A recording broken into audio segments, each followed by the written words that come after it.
ये 25 फरवरी तक के हमारे करंट अफेयर्स हैं, ठीक है, अप टू 25, तो 4th वीक का बेसिकली है।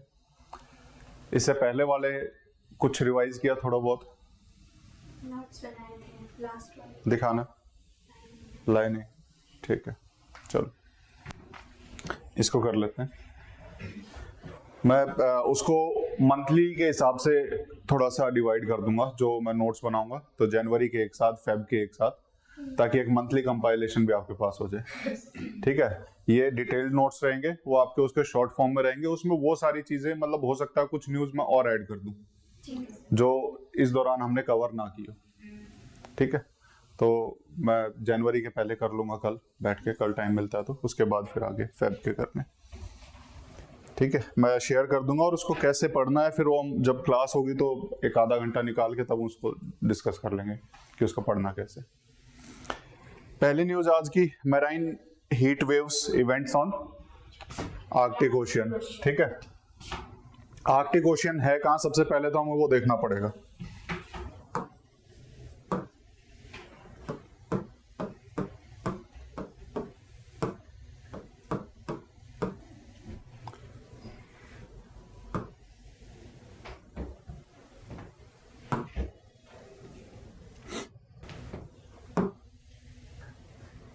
कहाँ गए?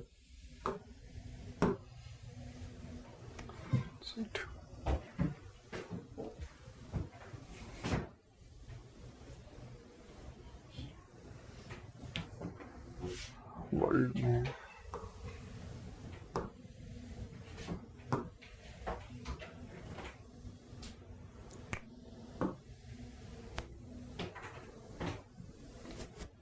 ये बेसिकली जब हम ग्लोब में देखते हैं, ठीक है, तो आर्कटिक और अंटार्कटिक पता है, अंटार्कटिक को हम उसमें काउंट करते हैं कंटिनेंट में, है ना। आर्कटिक इज ओशियन क्योंकि वहां लैंड नहीं है, वो पूरा वाटर है।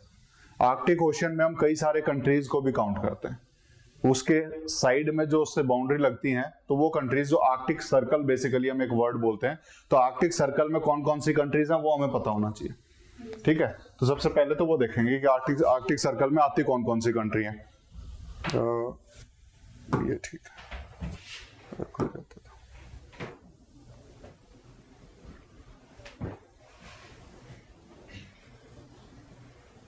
बेसिकली ऊपर का एरिया है, ठीक है। इस मैप में देखें तो ये आ जाएगा,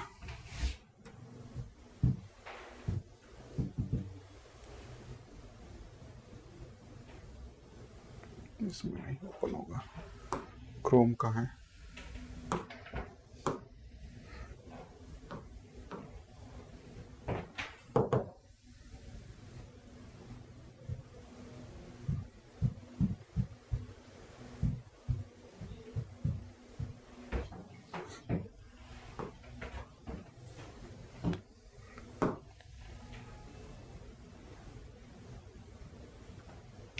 अगर इसको भी ओपन करें, ठीक है, ये पता लग जाएगा।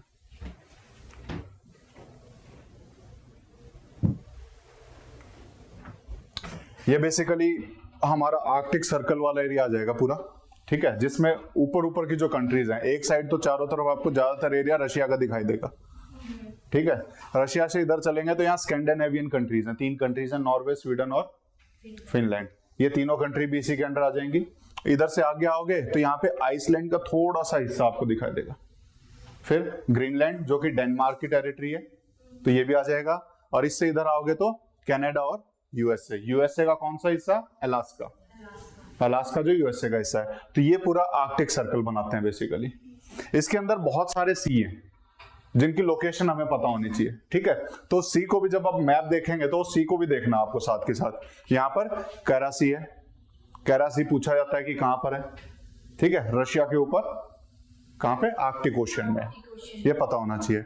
यहाँ पर लेप्टेव सी हो गया, बेरेंट सी हो गया, ठीक है, बेरेंट सी के बाद इधर नॉर्वेयन, ग्रीनलैंड सी और ब्यूफोर्ट सी और चुक्सी सी, ठीक है। ये सब सीज के नाम पता होने चाहिए आपको।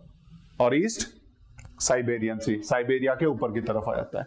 तो ये सी का भी लोकेशन जब जाओ तो जब करंट अफेयर्स पढ़ रहे हो उसके साथ साथ इसकी एक बार मैपिंग चेक कर लेना, और उन सीज को आपके पास प्रैक्टिस मैप होने चाहिए, ठीक है, प्रैक्टिस मैप में अपने आप उनको एलोकेट करने की कोशिश करो कि ये कहाँ है, ये कहाँ है, तभी याद होंगे, नहीं तो नहीं होंगे। जब आप खुद से प्रैक्टिस करोगे मैप पे तब जाके याद होंगे। ठीक है, रशिया के ऊपर कौन कौन से हैं तो आपको पता होने चाहिए ये सारे। ठीक है, देन यूएसए के ऊपर आपका, कनाडा के ऊपर, स्कैंडिनेवियन कंट्रीज के ऊपर, तो अलग अलग वहां पर मैप में आपको एलोकेट करना है।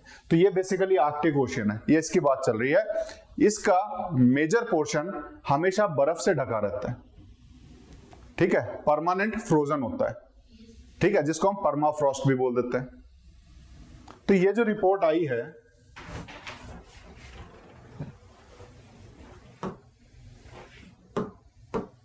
ये जो रिपोर्ट है इसकी, ये बेसिकली मैराइन हीट वेव्स की बात कर रही है कि मैराइन हीट वेव एक ऐसी कंडीशन है जहां पर 5 दिन या उससे ज्यादा दिन के लिए जो एवरेज टेम्परेचर है उससे ज्यादा टेम्परेचर बढ़ जाए, और वो बढ़ा हुआ टेम्परेचर 5 दिन या उससे ज्यादा दिन तक के लिए रहे। ठीक है, तो क्या है, एक्सट्रीम वेदर इवेंट है that occurs when surface temperature of a particular region of sea rises 3 to 4 degrees Celsius then the average temperature of that region for continuously 5 days and more। और ये हफ्तों तक भी जा सकता है और सालों तक भी जा सकता है। और ये मराइन हीट वेव की वजह से दिक्कतें क्या क्या आती हैं, प्रॉब्लम क्या क्या आती हैं, वो इस रिपोर्ट में बताया गया। बेसिकली ये जो रिपोर्ट आई बेसिकली एक जर्नल में, नेचर कम्युनिकेशन में, इंपॉर्टेंट नहीं है क्या रिपोर्ट थी, क्या क्या जर्नल थी, हमें हमारे लिए इंपॉर्टेंट है मैराइन हीट वेव्स आते हैं और इनसे क्या प्रॉब्लम होती है और क्यों आते हैं। ठीक है, तो सबसे पहले इसने क्या बोला कि 2007 से लेके 21 तक टोटल 11 मैराइन हीट वेव के इवेंट्स हुए।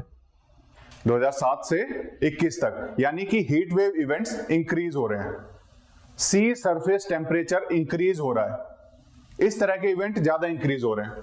तो उससे होता क्या है, जब हमने पढ़ा कि यहां पर पूरा आइस से ढका हुआ एरिया है, जब हीट वेव्स आएंगी तो वो आइस कम होगी, तो वो आइस जो बहुत कम लेयर है, जिसकी लेयर बहुत पतली है, वो पिघल जाएगी। परमाफ्रॉस्ट को पिघलने में टाइम लगेगा, जो बहुत नीचे तक बर्फ है, लेकिन जो शैलो लेयर्स हैं वो जल्दी जल्दी पिघलेंगी। वो पिघलेंगी तो ओशियन का वाटर का जो लेवल है वो राइज होगा। ठीक है, ये सारे इवेंट्स हैं। तो इससे क्या हुआ, Arctic marine heat waves 11 events आए हैं टोटल 2007 से लेके 21 तक। इससे आर्कटिक सी आइस में डिक्रीज हुआ, टेम्परेचर नहीं, टेम्परेचर तो राइज हुआ, सी आइस डिक्रीज होगी। सी आइस या फिर जब हम आर्कटिक ओशन जो हमारे फ्रेश वाटर वाले हैं, इससे बहुत सारी चीजें होती हैं।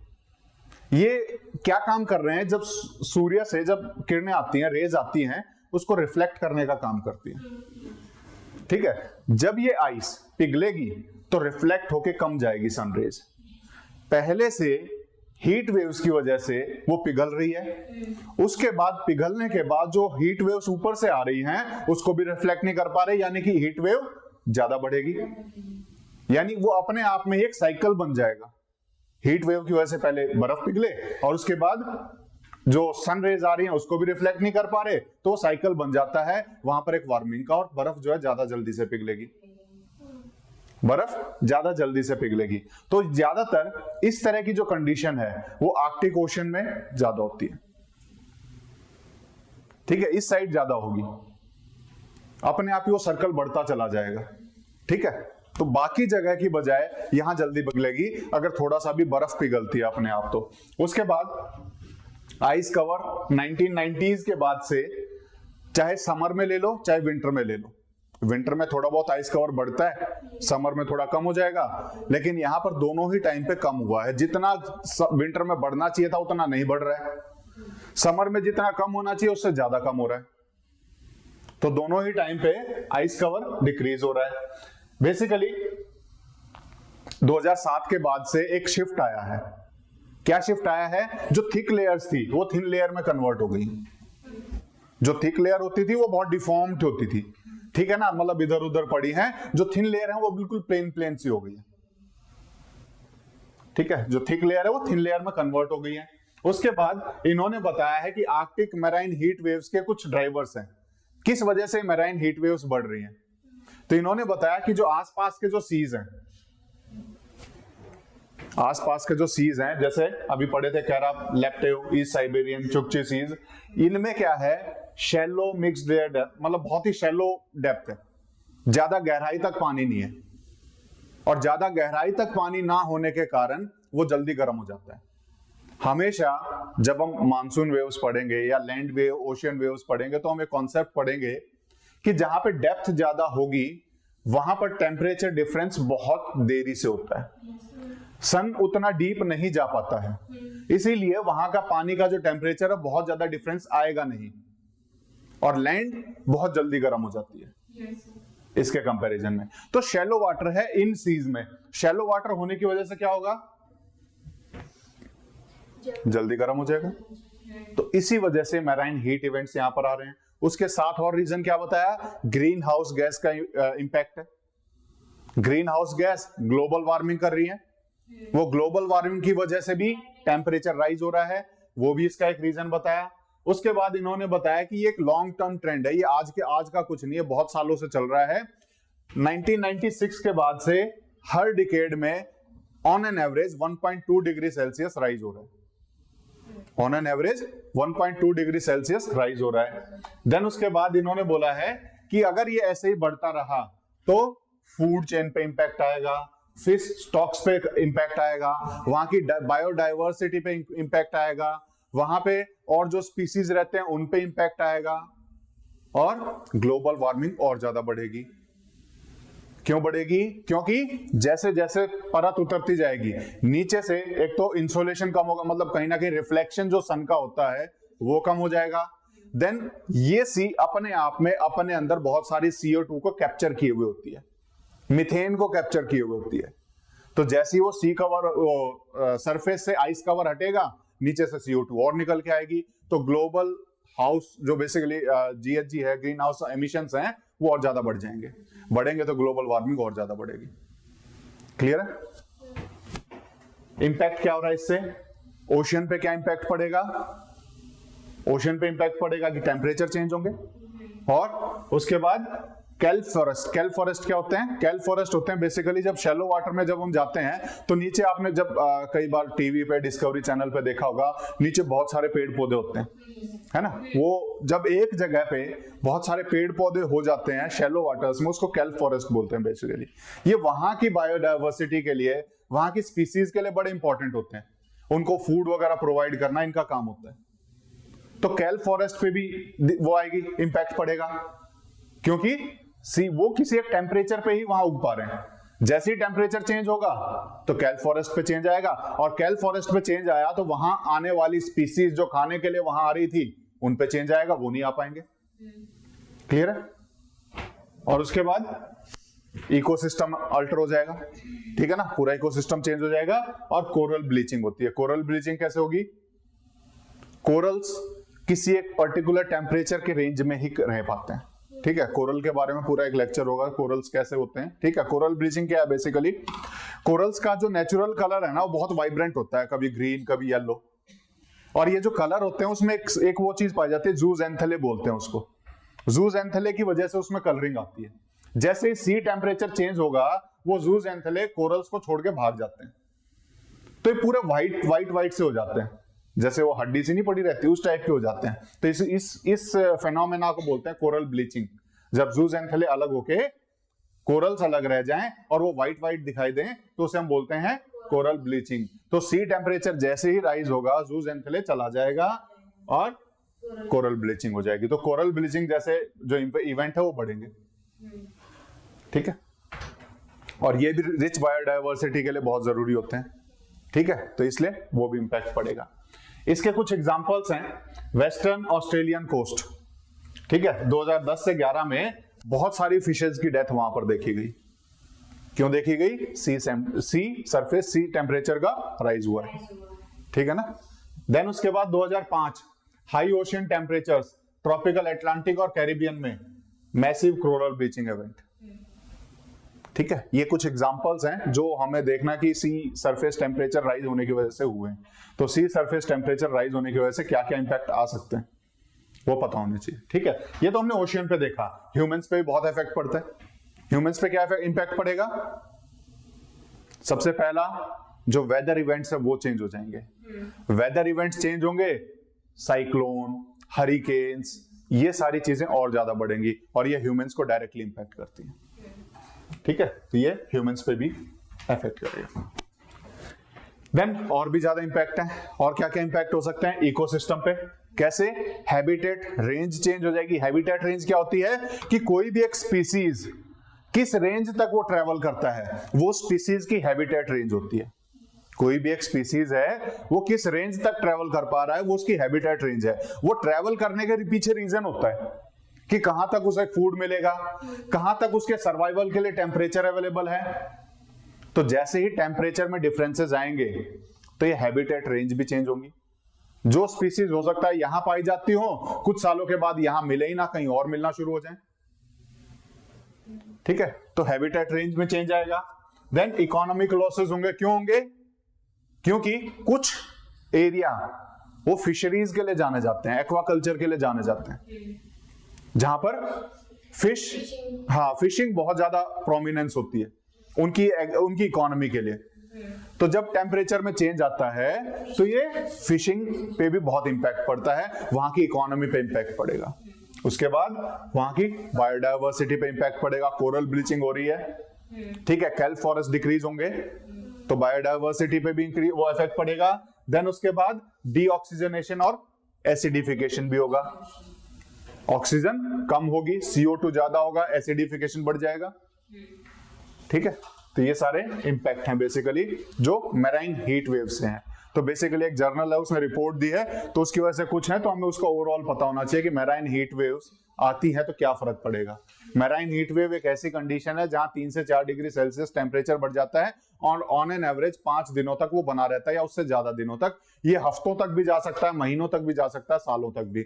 और जितना ज्यादा होगा, कितना इंपैक्ट पड़ेगा वो हम देख चुके हैं। ओशियन पे पड़ेगा, वहां की बायोडायवर्सिटी पे पड़ेगा, ह्यूमंस पे पड़ेगा, वेदर फिनोमेना पे पड़ेगा, ग्लोबल वार्मिंग पे पड़ेगा। हर जगह पे इसका इंपैक्ट हमने देखा कि किस तरीके से पड़ सकता है। ठीक है, तो करें क्या बचाने के लिए कि इस तरह के इवेंट्स कम हो? तो क्या करें? ग्लोबल वार्मिंग कम करो, ठीक है ना, पॉल्यूशन कम करो, यही सारे हैं रीजंस। ठीक है, ताकि वेदर जो अल्टर हो चुका है, वेदर में जो चेंजेस आ रहे हैं वो सब वापस से रिवर्स हो जाएं। ठीक है, तो ये करना पड़ेगा। इसमें एक वर्ड था फर्स्ट ईयर आइस। यहां पर बेसिकली यहां पर ये जो सी है, यहां पर फर्स्ट ईयर आइस कवर होता है। ये फर्स्ट ईयर आइस कवर क्या होता है? फर्स्ट ईयर आइस कवर का मतलब होता है सर्दियों में जो बर्फ जम गई और गर्मियों में जो पिघल गई, वो आइस कवर जो सर्दियों में उससे जस्ट पिछले वाली सर्दियों में जमा था और उसी गर्मियों में पिघल गया, उस आइस कवर को बोलते हैं फर्स्ट ईयर आइस कवर। और ये जो सीज हैं, यहां पर फर्स्ट ईयर आइस कवर बहुत ज्यादा होता है, यानी सर्दियों में तो जम जाता है और गर्मियों में पिघल जाता है। ठीक है, तो इस वजह से इस एरिया में ये मैराइन हीट वेव्स के इवेंट्स कुछ ज्यादा देखे गए, क्योंकि इस एरिया में एक तो फर्स्ट ईयर आइस कवर बहुत ज्यादा है, एक शैलो डेप्थ वाले सीज बहुत हैं। क्लियर है? सेकेंड, ये भी एनवायरमेंट से रिलेटेड है, tripling renewables by 2030। Tripling renewables मतलब कि जिस स्पीड से हम अभी हमने थोड़े दिन पहले पढ़ा था कि हमें इलेक्ट्रिकल व्हीकल्स की बजाय हाइब्रिड व्हीकल्स की तरफ जाना चाहिए, है ना। रिन्यूएबल एनर्जी से जो हम प्रोड्यूस कर पा रहे हैं, उसको जिस स्पीड से हम प्रोड्यूस कर रहे हैं, उस स्पीड को हमें मतलब 3 गुना करना पड़ेगा। अगर हमारा जो टारगेट है कि 2100 तक जो एवरेज टेम्परेचर राइज है वो 1.5 डिग्री सेल्सियस को क्रॉस नहीं करना चाहिए। क्या है टारगेट? 2100 तक एवरेज टेम्परेचर राइज 1.5 डिग्री तक क्रॉस ना करे। लेकिन जिस स्पीड से हम चल रहे हैं, अगर इसी स्पीड से चलते रहे तो 2 डिग्री भी हम अचीव नहीं कर पाएंगे, उससे भी बहुत ज्यादा हो जाएगा। तो इन्होंने बोला है अगर तुम उस टारगेट तक रहना चाहते हो तो 2030 के जो आपने टारगेट सोचे हुए हैं, उन टारगेट को अचीव करने के लिए अपनी स्पीड को 3 गुना बढ़ाओ। ये आज के टाइम पे क्यों जरूरत है? क्योंकि 2014 से 2022 8 साल, 2022 से 2030 8 साल, पिछले 8 साल की स्पीड जो इन्होंने देखी है उस स्पीड के हिसाब से बोल रहे हैं, इस स्पीड से काम नहीं चलेगा। अगर इस स्पीड से हुए तो जो 2030 के लिए आपने टारगेट सोचे हुए हैं वो 2062 में कंप्लीट होंगे, 2030 में कंप्लीट ही नहीं कर पाओगे। अगर आपको 2030 में ही कंप्लीट करने हैं तो you have to increase your speed, triple करना पड़ेगा। जो आप रिन्यूएबल एनर्जी को जितना बढ़ाने की कोशिश कर रहे हो उसको 3 गुना करना पड़ेगा, और उसके बाद एनर्जी एफिशिएंसी को डबल करना पड़ेगा।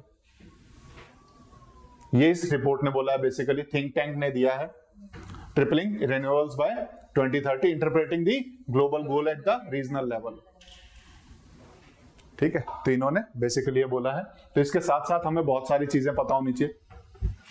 कहां गया ये? हो गया triple global renewable capacity by 2030 and double the energy efficiency. COP 28 में इन्होंने बात कही, ये थिंक टैंक की एक रिपोर्ट थी। इसमें कुछ रीजनल कंट्रीब्यूशन दिए कि एशिया सबसे आगे, एशिया अपने टारगेट को अचीव करने में सबसे अच्छा कर रहा है। ठीक है, इन्होंने बोला एशिया सबसे आगे, जहां पर ओवरऑल कंट्रीब्यूशन देखें तो मोर देन 47% एशिया की तरफ से है 2030 के टारगेट्स को अचीव करने में। उसके बाद ओईसीडी के कंट्रीज हैं जो अराउंड 36%। ठीक है, अफ्रीकन कंटिनेंट बहुत पीछे चल रहा है। क्यों चल रहा है? वहाँ पे इलेक्शन हुआ था, टेक्नोलॉजी नहीं है, पैसे नहीं है, फंडिंग नहीं है। जो फंडिंग का इन्होंने वादा किया था हम इतनी फंडिंग करेंगे, वो फंडिंग इकट्ठा ही नहीं कर पा रहे। देश मना कर देते हैं, हम नहीं दे रहे। ठीक है, तो कुछ कंटिनेंट बहुत पीछे हैं, वो ऑलरेडी बहुत गरीब हैं, इस वजह से पीछे, वो उस टेक्नोलॉजी को नहीं ला पा रहे। ठीक है, तो यहां पर एशिया सबसे आगे चल रहा है। इन्वेस्टमेंट की जो रिक्वायरमेंट है, तो इन्वेस्टमेंट 12 ट्रिलियन डॉलर्स चाहिए बाय 2030।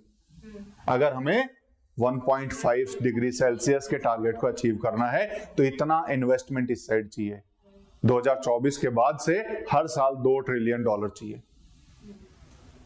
इतना इन्वेस्टमेंट चाहिए। इन्वेस्टमेंट गैप बहुत ज्यादा है, जितना चाहिए उतना हम कर ही नहीं पा रहे हैं। ठीक है, कहीं पे अगर हम देखें जितना हमें 2024 से 2023 के लिए चाहिए, 2030 के लिए चाहिए, उसमें 5 ट्रिलियन डॉलर अभी हम पीछे चल रहे हैं, जो अभी पहले डिसाइड किया है।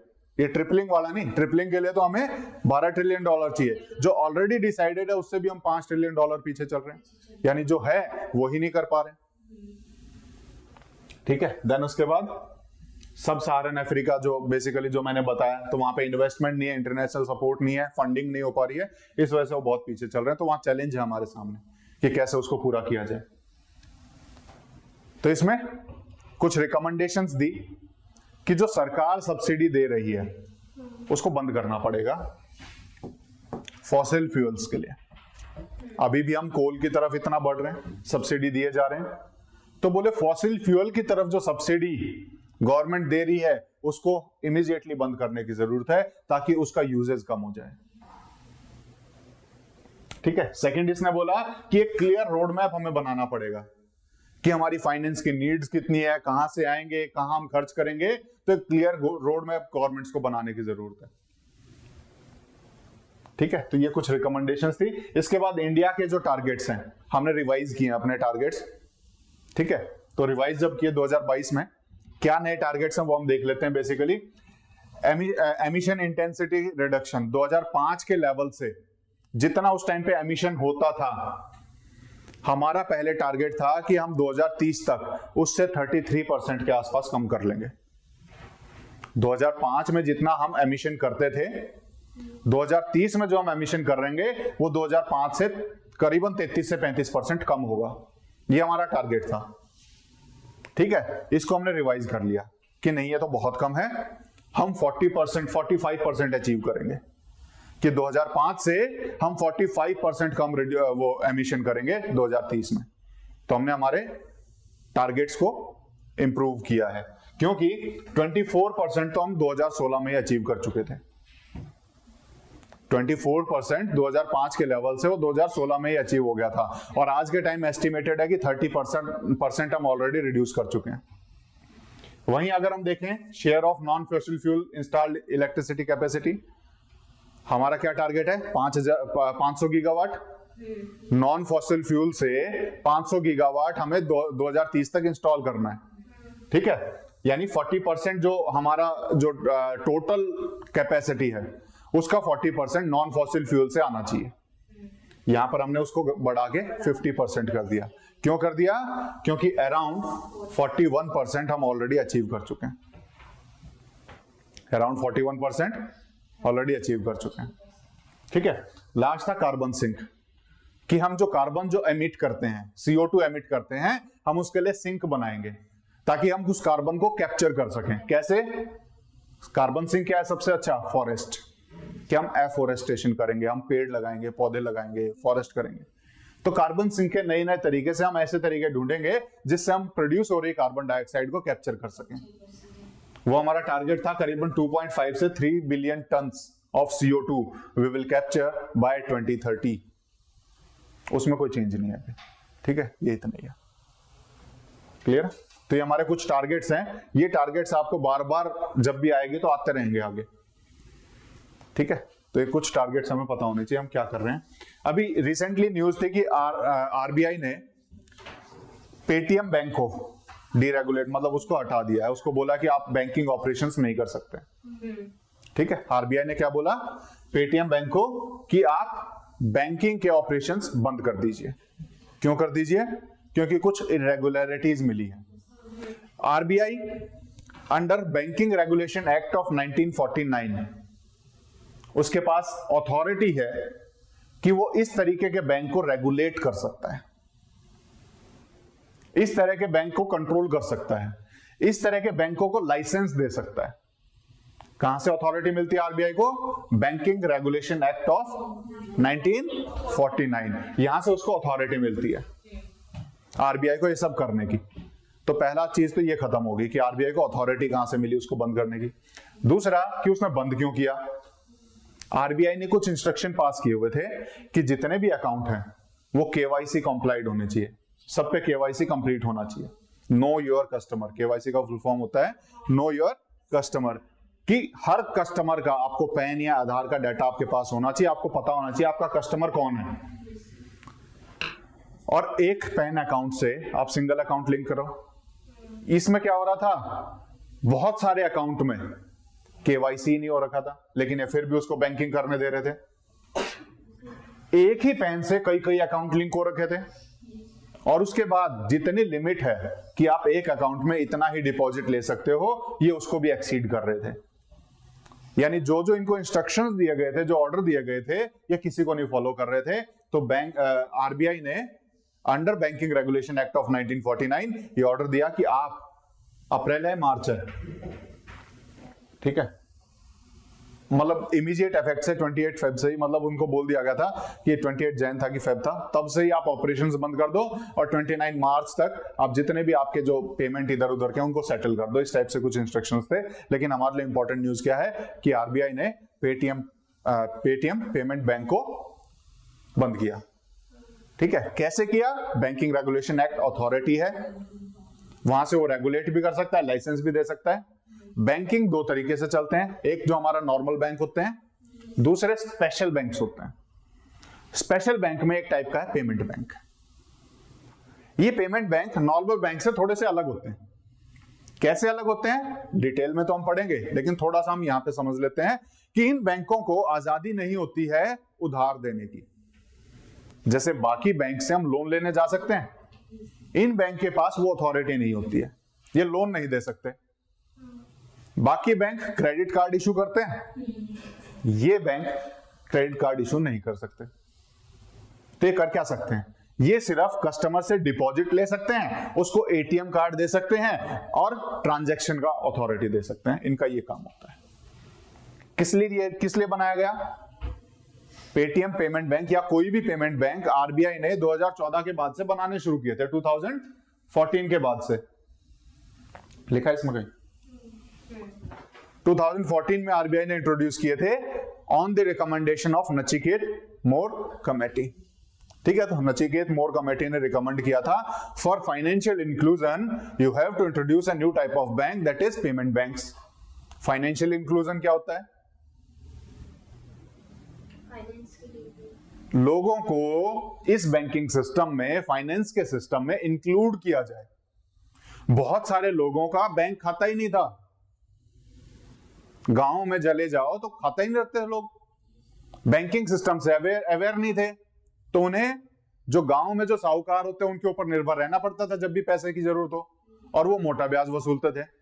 उससे बचने का क्या तरीका है कि उन लोगों को बैंकिंग सिस्टम से मिला दो, लोन देना है बैंक के थ्रू दो, सस्ते में लोन मिल जाएगा और उनका काम हो जाएगा।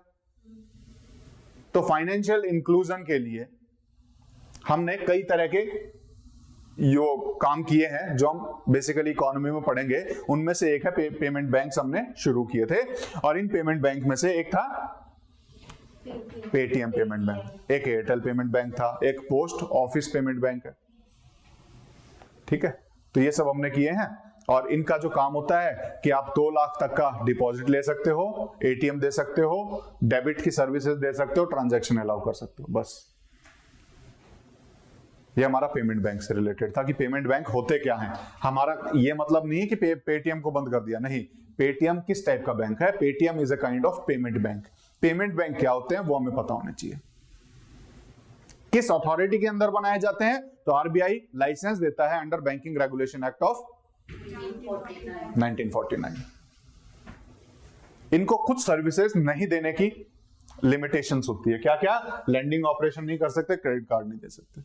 ठीक है, ये हमें पता होना चाहिए। और कुछ प्रायोरिटी सेक्टर लेंडिंग की कुछ ऑब्लिगेशंस होती हैं हर बैंक के ऊपर, कि आपको जो जितना भी उधार दे रहे हो उसमें से इतना हिस्सा आपको कुछ प्रायोरिटी सेक्टर्स हैं जिनको लैंड करना है, जैसे एग्रीकल्चर उनमें से एक हो गया, ठीक है, एजुकेशन लोन एक हो गया, कि आपको इतना हिस्सा सिर्फ इन्हीं लोगों को लोन दे सकते हो। अगर आपने 100 रुपए दिए हैं तो उसमें से इतना हिस्सा इन लोगों को लोन में जाना चाहिए। वो प्रायोरिटी सेक्टर्स हैं कुछ, वो हम पढ़ेंगे डिटेल में क्यों, कौन कौन से।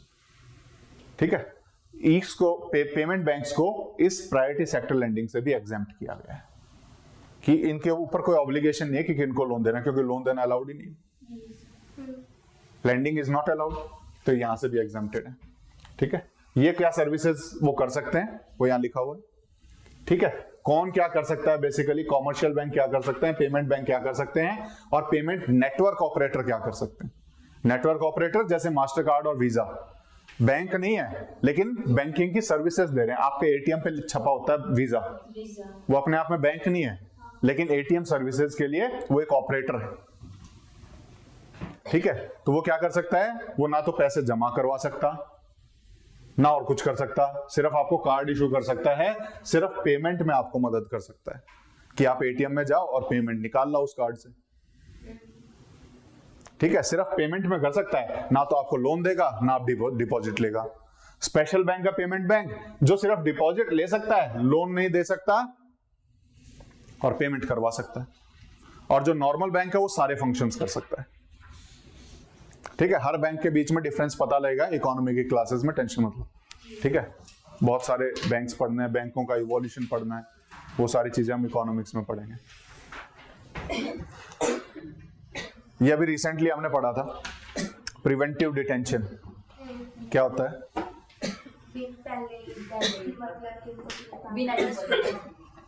बिना अरेस्ट वारंट के, बिना इंफॉर्मेशन के हम उठा लेते हैं। उसके लिए कई सारे लॉज हमने पढ़े जिनमें अथॉरिटी है प्रिवेंटिव डिटेंशन की। वैसा ही एक लॉ है UAPA, unlawful activities prevention act. वैसे ही एक लॉ क्या है? अनलॉफुल एक्टिविटीज प्रिवेंशन एक्ट, 1967 में एक्ट आया था। तो अभी जो रिसेंट इशू है कि सुप्रीम कोर्ट ने यूएपीए के अंडर एक को बेल मिलनी थी, वो डिनाई कर दी कि नहीं देना बेल। ठीक है, यूएपीए कितना खतरनाक लॉ है, थोड़ा सा हम उसके बारे में जानते हैं।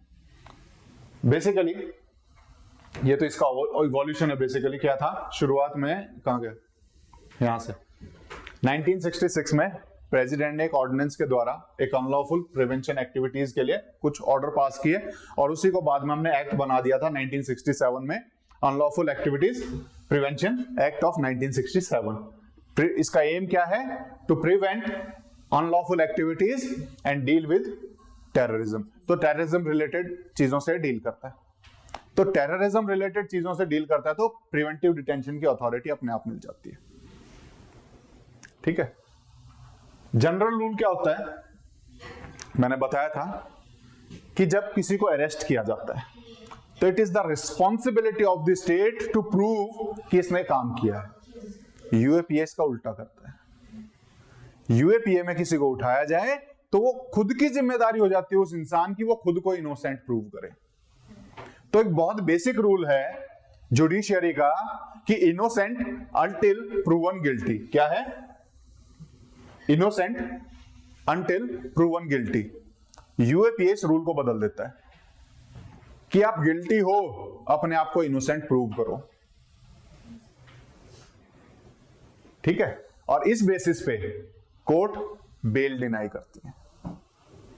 इस बेसिस पे कोर्ट बेल डिनाई करती है कि कोर्ट जिस केस में उठाया गया उसको ट्रू मानती है। कब तक ट्रू मानेंगी? जब तक वो बंदा खुद प्रूव ना कर दे कि ये गलत है। तो यहां जिम्मेदारी किसकी है? खुद की। अब एक बंदा जेल में हो, कैसे प्रूव करे? है ना? तो इसीलिए ड्रैकोनियन लॉ का इसके तमगा मिला हुआ कि ये बहुत बेकार लॉ है। इसीलिए इसका बहुत क्रिटिसिज्म भी होता है कि इस तरह के लॉज इंडिया जैसी डेमोक्रेसी में नहीं होने चाहिए। ठीक है, तो क्यों है और क्यों नहीं है वो भी हमें पता होना चाहिए। इसके नेशनल सिक्योरिटी को बनाए रखने के लिए जरूरी हो जाता है। ठीक है, तो ये सारी चीजें पता होनी चाहिए। फिर बेसिकली 2023 में सुप्रीम कोर्ट में एक बेसिकली गोंसाल्वेस केस हुआ था। उसमें उन्होंने बोला कि ये जो चलता है ना, जिसको हम प्राइमा फेसी ट्रू फैक्ट्स मानते हैं। प्राइमा फेसी मतलब एट फर्स्ट इंस्टेंस, शुरुआत में देखते ही जो सच लगे सुप्रीम कोर्ट उसे ट्रू मान लेगा, उसको देखेगा नहीं सही है कि नहीं है, क्योंकि वो इंडिविजुअल की रिस्पॉन्सिबिलिटी है। 2023 में इस प्राइमा फेसी ट्रू के जो जिस बेस पे बेल को डिनाई किया जाता था, 2023 में उससे हम अलग गए, उससे डाइवर्ज हो गए। यहां पर एविडेंस एनालिसिस की बात की सुप्रीम कोर्ट ने कि हम एविडेंस को एनालाइज करके तब बताएंगे बेल देनी है कि नहीं। और अभी जो रिसेंट वाला जो हुआ जहां पर बेल डिनाई की, ये फिर से पुराने वाले पे पहुंच गए कि नहीं, यूएपीए कहता है कि इंडिविजुअल खुद को प्रूव करेगा वो इनोसेंट है कि नहीं। तो हम बेल मना कर रहे हैं ऑन प्राइमा फेसी ट्रू वाले इस चीज को कंसीडर करते हुए। ठीक है, तो ये इस तरीके का एक्ट है बेसिकली। इसके साथ और भी बहुत सारे जो कंसर्न्स हैं, और इसके साथ अगर हम देखें तो एनआईए को इसमें अथॉरिटी मिलती है यूएपीए में अरेस्ट करने की। ठीक है, तो कौन करता है यूएपीए के अंडर अरेस्ट? एनआईए। एनआईए को एम्पावर किया गया नेशनल इन्वेस्टिगेशन एजेंसी को। बहुत बार इसके में अमेंडमेंट हुए हैं, 2004 में हुआ, 8 में हुआ, 12 में हुआ और रिसेंटली 2019 में हुआ। हर बार अमेंड करके कुछ ना कुछ इसमें नया जोड़ देते हैं, इसके स्कोप को और ज्यादा वाइड कर देते हैं। ठीक है, अभी रिसेंटली इसमें टेरर फाइनेंसिंग को जोड़ दिया, उसके बाद साइबर टेररिज्म को जोड़ दिया, फिर उसके बाद पहले क्या होता था, ग्रुप को टेररिस्ट ऑर्गेनाइजेशन को डिक्लेयर करने की पावर होती थी। लेकिन 2019 में क्या बोला कि इंडिविजुअल को भी हम डिक्लेयर कर सकते हैं एज ए टेररिस्ट। पहले क्या होता था कि ये उस ग्रुप से जुड़ा है तो टेररिस्ट है, लेकिन यहां पर 2019 में बोला कि इंडिविजुअल अपने आप में भी टेररिस्ट हो सकता है, तो इंडिविजुअल डेजिग्नेशन को भी दे दिया। प्रॉपर्टी सीजर के राइट्स मिल गए कि जैसे ही गिरफ्तार किया प्रॉपर्टी सीज कर लो, चाहे प्रूफ हो ना हो। यूएपीए के अंदर प्रॉपर्टी सीजर के राइट्स मिल जाते हैं। ठीक है, तो ये सारे हैं। तो कंसर्न्स क्या है बेसिकली? एक तो कन्विक्शन रेट इसका बहुत कम है, 3%। 100 को पकड़ा है तो सिर्फ 3 लोग ही उसमें साबित होते। तो हम ये सोच सकते हैं कि किस तरीके से लोगों को पकड़ा जाता होगा। तो conviction rate is very low, इस वजह से इसको बहुत क्रिटिसाइज किया जाता है। सेकेंड, सब्जेक्टिव इंटरप्रिटेशन है। क्यों? क्योंकि इसकी लैंग्वेज भी बहुत ही आर्बिट्रेरी है, क्लियर डेफिनेशंस नहीं है कि किस केस में उठाएं किस में ना उठाएं।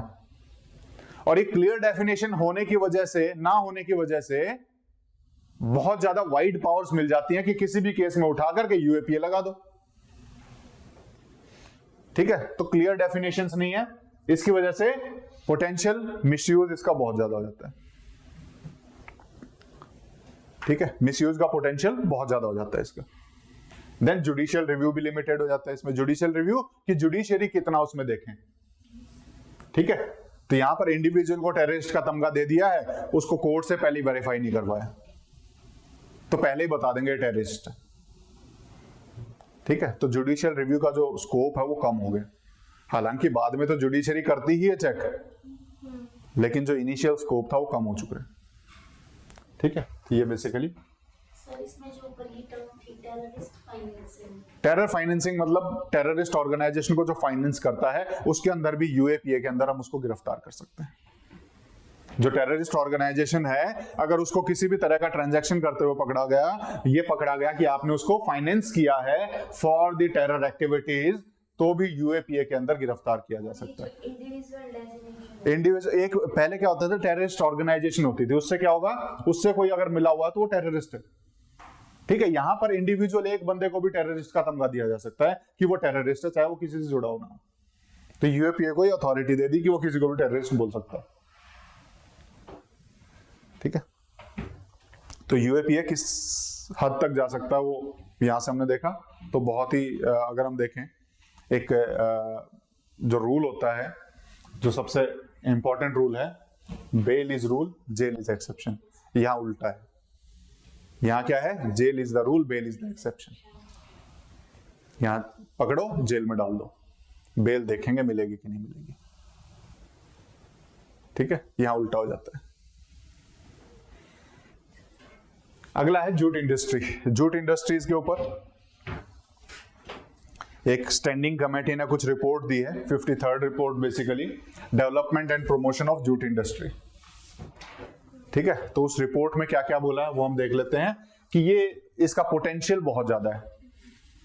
ठीक है, ये हमारा ईस्टर्न सेक्टर है ना, जो ईस्टर्न सेक्टर में सबसे ज्यादा जूट इंडस्ट्री फैली हुई है। इसका मैप होगा कहीं, है क्या इसमें, ये रहा, ये रीजन पे जूट इंडस्ट्री। क्यों है इस रीजन में, इसके पीछे रीजन है। क्या रीजन है, क्योंकि इसको जो टेम्परेचर चाहिए, जो सॉइल चाहिए, वो यहाँ अवेलेबल है। तो क्या टेम्परेचर चाहिए और क्या सॉइल चाहिए, टेम्परेचर 25 से 35 डिग्री सेल्सियस होना चाहिए, रेनफॉल 150 से 250 सेंटीमीटर होनी चाहिए, और सॉइल एल्यूवियल होनी चाहिए, वेल ड्रेन्ड होनी चाहिए, यानी पानी प्रचुर मात्रा में अवेलेबल हो। और यहां पर अगर हम देखें तो जितनी भी रिवर्स हैं वो सब यहीं आके गिर रही हैं ओशियंस में, तो यहाँ डेल्टा बन जाता है, यहां पर उस तरह की सॉइल मिल जाती है। तो इसीलिए जूट इंडस्ट्रीज ज्यादातर यहीं पे थ्राइव करती हैं।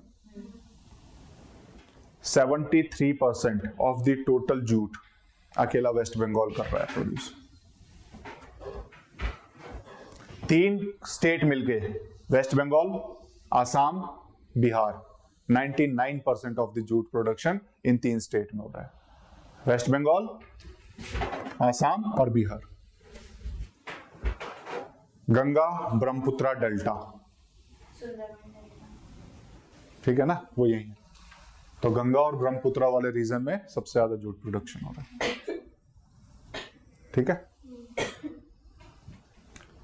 पोटेंशियल अगर हम देखें तो बेसिकली ईस्टर्न रीजन के पास एक अच्छा ऑप्शन है इसका, ईस्टर्न रीजन इसके ऊपर थ्राइव कर रहा है पूरा। ठीक है, देन उसके बाद जूट का जो इंपॉर्टेंस है वो है क्या चीज, जूट से हम सेफ पैकेजिंग बना सकते हैं। आजकल जो हम क्लाइमेट कर रहे हैं इतना, उस क्लाइमेट को बहुत सपोर्ट करता है। जो हमें पॉलीथीन की जरूरत होती है, उस पॉलीथीन को रिप्लेस करके जूट से हम ऐसे पैकेजिंग बना सकते हैं। और इंटरनेशनली इसकी डिमांड बहुत ज्यादा है, इंटरनेशनली इसकी डिमांड बहुत ज्यादा है। नेचुरल, रिन्यूएबल, बायोडिग्रेडेबल और इको फ्रेंडली प्रोडक्ट होता है जूट, जिससे हम पैकेजिंग का प्रोडक्ट बना सकते हैं, पैकेजिंग के लिए बना सकते हैं। इसीलिए इसको हम गोल्डन फाइबर भी कहते हैं, गोल्डन फाइबर। ठीक है, इससे हम गनी बैग्स, मैट, रोप, यार्न्स, कारपेट्स और दूसरी चीजें बनाते हैं। ठीक है, और production, India's position, total world की आउटपुट का 70% इंडिया प्रोड्यूस कर रहा है। एक्सपोर्ट नहीं कर रहे हम, इतना प्रोड्यूस कर रहे हैं, ज्यादातर इंटरनली कंज्यूम कर लेते हैं। ठीक है, टोटल 70% जो आउटपुट है, इसमें एम्प्लॉयमेंट करीबन 3.7 लाख वर्कर्स हैं। इतने लोगों को एम्प्लॉयमेंट मिला हुआ इसमें, जूट इंडस्ट्री में। ठीक है, जिसमें से 73% जूट इंडस्ट्री अकेली वेस्ट बंगाल में है, और जिसमें अगर हम देखें 108 टोटल जूट मिल्स हैं, 79 वेस्ट बंगाल में। तो 73% जूट इंडस्ट्री कहां लोकेटेड है, वेस्ट बंगाल में। प्रोडक्शन अगर हम देखें, डाटा याद रखने की जरूरत नहीं है, बस अप्रोक्सीमेटली कर लेना इसको, 1.2 या फिर 12 लाख, 1.2 मिलियन मेट्रिक टन भी आप याद रख सकते हो। ठीक है, अप्रोक्सीमेटली इतना हम टोटल प्रोड्यूस कर रहे हैं जूट गुड्स को, उसमें से सिर्फ और सिर्फ 14% ही हम एक्सपोर्ट करते हैं। जितना हम प्रोड्यूस कर रहे हैं उसका सिर्फ और सिर्फ 14% एक्सपोर्ट कर रहे हैं, अप्रोक्सीमेटली 1,77,000 मेट्रिक टन, इतना ही एक्सपोर्ट कर रहे हैं। लेकिन ये भी एक अच्छा फिगर है, क्योंकि 2019-20 से देखें तो 56% एक्सपोर्ट राइज हुआ है इंडिया का। ठीक है, 2020 से 56% एक्सपोर्ट में राइज देखा गया है। ये राइज क्यों हुआ है? क्योंकि वर्ल्ड वाइड सेफ पैकेजिंग की डिमांड बढ़ी है, इको फ्रेंडली प्रोडक्ट्स की डिमांड बढ़ी है, इस वजह से राइज इसमें देखा गया है। टॉप एक्सपोर्ट मार्केट अगर हम देखें जो इंडिया से जूट एक्सपोर्ट हो रहा है, यूएसए, फ्रांस, गाना, यूके, नीदरलैंड, जर्मनी, बेल्जियम। ठीक है, चैलेंजेस क्या हैं?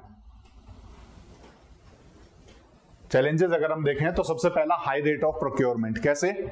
मिडलमैन बहुत ज्यादा है, यहां पर मिडलमैन बहुत ज्यादा है। खरीदने चले जाओ तो बीच वाले फार्मर से लेके डायरेक्ट नहीं पहुंचता, कई सारे मिडलमैन आ जाते हैं और हर एक अपना कमीशन बचाता है, और नौबत ये आ जाती है जितने में खरीद रहे हैं उसका फाइनल प्रोडक्ट उससे सस्ते में बेचना पड़ जाता है। तो जूट इंडस्ट्री नुकसान में जा रही है, जूट इंडस्ट्रीज नुकसान में जा रही है। ठीक है, मिडलमैन की वजह से रेट ऑफ प्रोक्योरमेंट बहुत ज्यादा बढ़ गया है। जो बीच में जो ट्रेडर्स आ गए, बीच में जो वो हैं, डायरेक्ट फार्मर से हम खरीद ही नहीं पा रहे। नेक्स्ट, रॉ मटेरियल जो जूट इंडस्ट्रीज को चाहिए वो कम पड़ जाता है। जितना हम प्रोड्यूस कर रहे हैं वो भी कम है, हमें बांग्लादेश से इंपोर्ट करना पड़ता है। बांग्लादेश से जूट का रॉ मटेरियल हम इंपोर्ट करते हैं। उसके रीजन क्या है? क्योंकि बांग्लादेश में इंडिया से सुपीरियर क्वालिटी का जूट प्रोड्यूस होता है। बांग्लादेश, ठीक है, तो बांग्लादेश से हम इंपोर्ट करते हैं। बारिश आ गई शायद। तो रॉ मटेरियल इनसफिशिएंट है। और क्या चैलेंजेस हैं? हमारे जो मिल्स हैं, जो मशीनरी है, बहुत आउटडेटेड हो गई है। आज के हिसाब से उतना प्रोड्यूस कर ही नहीं पा रही, उतना एफिशिएंटली प्रोड्यूस नहीं कर पा रही, वेस्टेज बहुत ज्यादा है। तो जरूरत है इनको अपग्रेड करने की, टेक्नोलॉजी के द्वारा इनको सहायता देने की।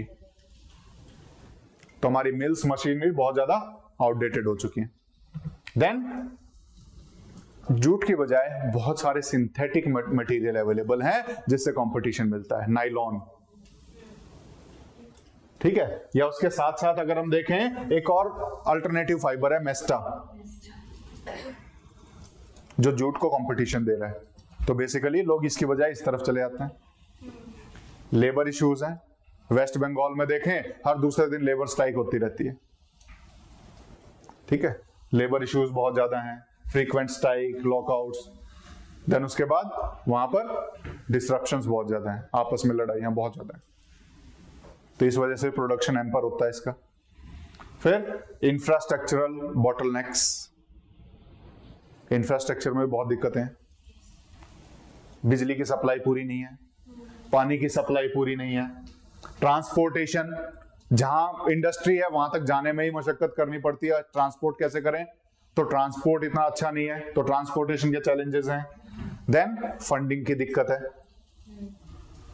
फंडिंग नहीं मिल पा रही, जिस वजह से वो इंप्रूव नहीं कर पा रहे टेक्नोलॉजी को, अपने ऑपरेशंस को एक्सपेंड नहीं कर पा रहे due to non availability of capital या फिर फंड्स। ठीक है, तो ये जूट इंडस्ट्रीज के कुछ चैलेंजेस हैं, और ये कंडीशंस हम बात कर चुके हैं किस कंडीशन में जूट होता है। प्रोडक्शन में अगर हम देखें तो इंडिया लार्जेस्ट प्रोड्यूसर है जूट का, followed by Bangladesh and China. सबसे ज्यादा इंडिया में प्रोड्यूस होता है। लेकिन जब एक्सपोर्ट की बात करें तो पूरे वर्ल्ड वाइड सबसे ज्यादा एक्सपोर्ट बांग्लादेश करता है। 3/4 ऑफ द वर्ल्ड यानी 75% export is done by Bangladesh alone. India सिर्फ 7% एक्सपोर्ट कर पाता है पूरे वर्ल्ड में। पूरे वर्ल्ड में जितना एक्सपोर्ट हो रहा है इंडिया सिर्फ 7% ही कर रहा है। क्यों? क्योंकि ज्यादातर हम डोमेस्टिकली कंज्यूम कर लेते हैं। लार्जेस्ट प्रोड्यूसर होते हुए भी हमारा एक्सपोर्ट बहुत कम है। एक तो क्वालिटी का इशू है, क्वालिटी बांग्लादेश वाले ज्यादा बेटर प्रोड्यूस कर पा रहे हैं, उनकी टेक्नोलॉजी ज्यादा बेटर हो गई है। आज के टाइम पे अगर हम देखें तो टेक्सटाइल में इंडिया से आगे बांग्लादेश बहुत आगे निकल चुका है। ठीक है, देन ये मैं बता चुका हूं 99% तो सिर्फ कुछ ही स्टेट्स में कंसंट्रेटेड है। और यहाँ पर क्यों होता है? क्योंकि एलुवियल सॉइल यहाँ पर है, टेम्परेचर यहाँ पर, वो कंडीशंस इनको फेवरेबल मिल जाती हैं, गोल्डन फाइबर बोला जाता है। तो स्टैंडिंग कमेटी ने जो रिपोर्ट दी उसने कुछ रिकमेंडेशन दिया कि इसको इंप्रूव करने के लिए करें तो क्या करें। सबसे पहला कि टेक्नोलॉजी इंप्रूव करो, टेक्नोलॉजी को अपग्रेड करो, उसको मॉडर्नाइज करो, मॉडर्न टेक्नोलॉजी लेके आओ जिससे एफिशिएंसी बढ़े, वेस्टेज कम हो, सुपीरियर क्वालिटी हम दे पाए जूट गुड्स की। ठीक है, तो उस चीज के लिए जरूरी है। देन उसके बाद रॉ मटेरियल का जो प्रोक्योरमेंट का जो सिस्टम है उसमें सुधार लेके आओ, मिडलमैन्स को कम करो, ट्रेडर्स को कम करो, कमीशन कम करो, ताकि सस्ते में हम मटेरियल को प्रोक्योर करें और हमारा जो बेचने का जो है वो थोड़ा प्रॉफिटेबल हो। प्रॉफिटेबल होगा तभी तो ऑपरेशंस एक्सपेंड होंगे। ठीक है, तो प्रोक्योरमेंट को थोड़ा सा एफिशिएंट बनाना पड़ेगा, फार्मर्स को भी बूस्ट मिलेगा, उनको भी थोड़े ज्यादा पैसे मिल जाएंगे। ठीक है, देन उसके बाद क्वालिटी कंट्रोल और स्टैंडर्डाइजेशन पे काम करो कि चेक करो जो प्रोड्यूस कर पा रहे हो उस क्वालिटी का है कि नहीं, जो हम बना रहे हैं उससे प्रोडक्ट वो स्टैंडर्ड है कि नहीं है, जो इंटरनेशनल मार्केट में बिक सके। तो हमें इस पे ध्यान देना है। देन उसके बाद स्किल एनहेंसमेंट और ट्रेनिंग देनी पड़ेगी जूट वर्कर्स को, उनको ट्रेनिंग भी जरूरत है। ठीक है, और उसके बाद मार्केट एक्सपेंशन की जरूरत है कि हमें सिर्फ कुछ ही देशों तक नहीं, और देश ढूंढो कहां कहां जूट की रिक्वायरमेंट है तो वहां एक्सपोर्ट करना शुरू करो। तो market expansion, R&D, research and development जरूरी है कि हम और ज्यादा एफिशिएंसी को इंप्रूव कर पाए, जूट का प्रोडक्शन और ज्यादा बढ़ा पाए। तो उसके लिए research and development, jute products को प्रमोट करो, लोगों को बताओ कि ये इको फ्रेंडली होते हैं, ये एनवायरमेंटली सस्टेनेबल हैं, ताकि लोग पॉलीथीन छोड़ के जूट प्रोडक्ट्स खरीदें। तो इससे क्या होगा, उनको भी थोड़ा प्रोत्साहन मिलेगा, जो जूट मिल्स हैं वो और ज्यादा अच्छे से काम करेंगी। जब उनके प्रोडक्ट बिकेंगे तो एक्सपेंशन होगा इस इंडस्ट्री का। देन पॉलिसी एडवोकेसी, कहीं ना कहीं गवर्नमेंट को भी पॉलिसी के द्वारा कुछ सब्सिडीज देनी पड़ेंगी, कुछ सहायता इस इंडस्ट्री को देनी पड़ेगी ताकि ये इंडस्ट्री ग्रो कर पाए। इसके अलावा कुछ और फाइबर्स हैं। तो कई बार क्या होता है, यूपीएससी है ना टर्म्स दे देता है कि ये टर्म्स हैं, sometimes heard in the news, what are these. तो कुछ और फाइबर्स हैं, तो वहां मत गायब मत हो जाना जब एग्जाम में आ जाएं कि what is sisal, what is flax, what is ramie, these are fibres, these are other fibres. ठीक है, तो कुछ और फाइबर्स हैं, sunhemp, ramie, sisal, flax, nettle fibre. तो ये बेसिकली एक वैल्यू चेन बनती है। सबसे पहले तो फार्म से फाइबर जो बेसिकली आता है जूट ग्रोइंग, फिर स्पिनिंग होती है जिससे उसमें यार्न बनाया जाता है, फिर उसके बाद वीविंग की जाती है और उसके बाद फैब्रिक बनाया जाता है, कपड़ा बनाया जाता है।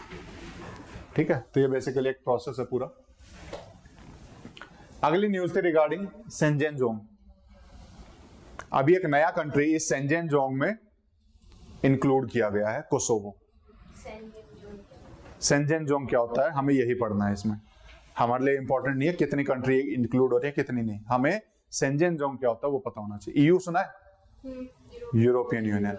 यूरोपियन यूनियन में एक लॉ चलता है कि वहां की जितनी कंट्रीज होंगी वहां पर फ्री एक्सेस होगा सभी लोगों का एक दूसरी कंट्री में। लेबर, कैपिटल सब फ्री मूव कर सकते हैं। एक कंट्री से दूसरी कंट्री में एकदम फ्री एक्सेस होता है। ये जो फ्री मार्केट जोन है इसको हम शेंजेनजोंग के नाम से जानते हैं। Largest free market zone of the world ये यूरोपियन यूनियन का है, जिसको हम शेंजेनजोंग जोन नाम से जानते हैं। तो this is a border free area in the Europe that allows movement of people, goods, services, capital, सब फ्री एक्सेस है। एक दूसरे से दूसरे कंट्री में जाना है, ना वीजा की जरूरत है ना परमिशन की जरूरत है, फ्री मूवमेंट होता है ऑल ओवर वर्ल्ड। नहीं, इस एरिया में इन कंट्रीज का आपस में एक एग्रीमेंट है। वो एग्रीमेंट क्या है, शेंजेन एग्रीमेंट, जो कि 1985 में साइन हुआ था। और इसको इन्होंने यूरोपियन यूनियन ने अपने लॉ में इंक्लूड कर लिया कि जो भी कंट्री हमारे साथ जुड़ेगा उसको ये एग्रीमेंट मानना पड़ेगा। लेकिन फिर भी कुछ कंट्रीज हैं जो यूरोपियन यूनियन का मेंबर हैं लेकिन शेंजेन का नहीं है, शेंजेन जोन में नहीं आती। ठीक है, जैसे रोमानिया, बुल्गारिया, आयरलैंड। ये यूरोपियन यूनियन के तो मेंबर हैं लेकिन सेंजेंग जोन के नहीं है। कुछ ऐसे कंट्रीज भी हैं जो यूरोपियन यूनियन के मेंबर नहीं है लेकिन सेंजेंग जोन में आते हैं, जैसे अभी रिसेंटली कोसोवो हमने इंक्लूड किया। कोसोवो यूरोपियन यूनियन का मेंबर नहीं है लेकिन उसने अप्लाई किया हुआ था कि मुझे भी यहां पर फ्री एक्सेस चाहिए ताकि हमारे लोग भी आ जा सकें, तो उसको एक्सेस दे दिया गया। ठीक है, उसके अलावा स्विट्जरलैंड, नॉर्वे, ये सारे, और आइसलैंड, ये वो कंट्रीज हैं जो यूरोपियन यूनियन का पार्ट नहीं है लेकिन फिर भी सेंजेन जोन का पार्ट है। ठीक है, अभी फिलहाल सेंजेन एरिया में टोटल 27 कंट्रीज हैं। फिर आता है कोसोवो। कोसोवो क्या है?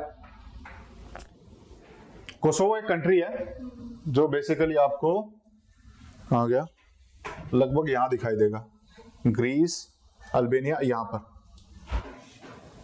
ठीक है, इसको मैप में अगर हम देखेंगे तो सबसे नीचे यहां टर्की आएगा, टर्की से बुल्गारिया, बुल्गारिया से सर्बिया, सर्बिया से हम यहां पहुंच सकते हैं, या फिर इधर से हम मेडिटेरियन सी से आए, ओके,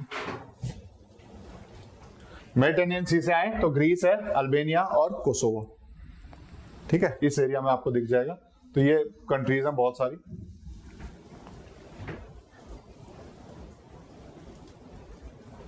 यहां पर कोसोवो है। ये कोसोवो क्या हुआ था, सर्बिया से इसने अपने आप को अलग किया। ठीक है, अभी रिसेंटली 2008 में इसने अपने आप को इंडिपेंडेंट घोषित किया था। जब घोषित किया, सर्बिया बोलता है हम नहीं मानते तुम्हें अलग कंट्री। सर्बिया आज भी कोसोवो को इंडिपेंडेंट कंट्री नहीं मानता। यूएन के जितने मेंबर्स हैं उसमें से करीबन 100 कंट्री ही ऐसे हैं जो कोसोवो को इंडिपेंडेंट कंट्री मानते हैं, बाकी इसको आज भी सर्बिया का पार्ट मानते हैं, इंक्लूडिंग इंडिया। इंडिया आज भी कोसोवो को इंडिपेंडेंट कंट्री रिकॉग्नाइज नहीं करता है। जब हम स्टेट की डेफिनेशन पढ़ रहे थे तब हमने 4 चीजें तो पढ़ी थी। मैंने बोला था एक 5वीं चीज भी आजकल चली हुई है जिसे हम इंटरनेशनल रिकॉग्निशन कहते हैं। जब देश मानेंगे ही नहीं तो कैसा स्टेट। ठीक है, तो 100 कंट्री तो मान रही है। ठीक है, तो लेकिन इंडिया का स्टैंड आज भी है। इंडिया, रशिया और उसके बाद चाइना, मैक्सिको, ब्राजील, ये कुछ कंट्रीज हैं जो आज भी कोसोवो को इंडिपेंडेंट कंट्री नहीं मानती। ठीक है,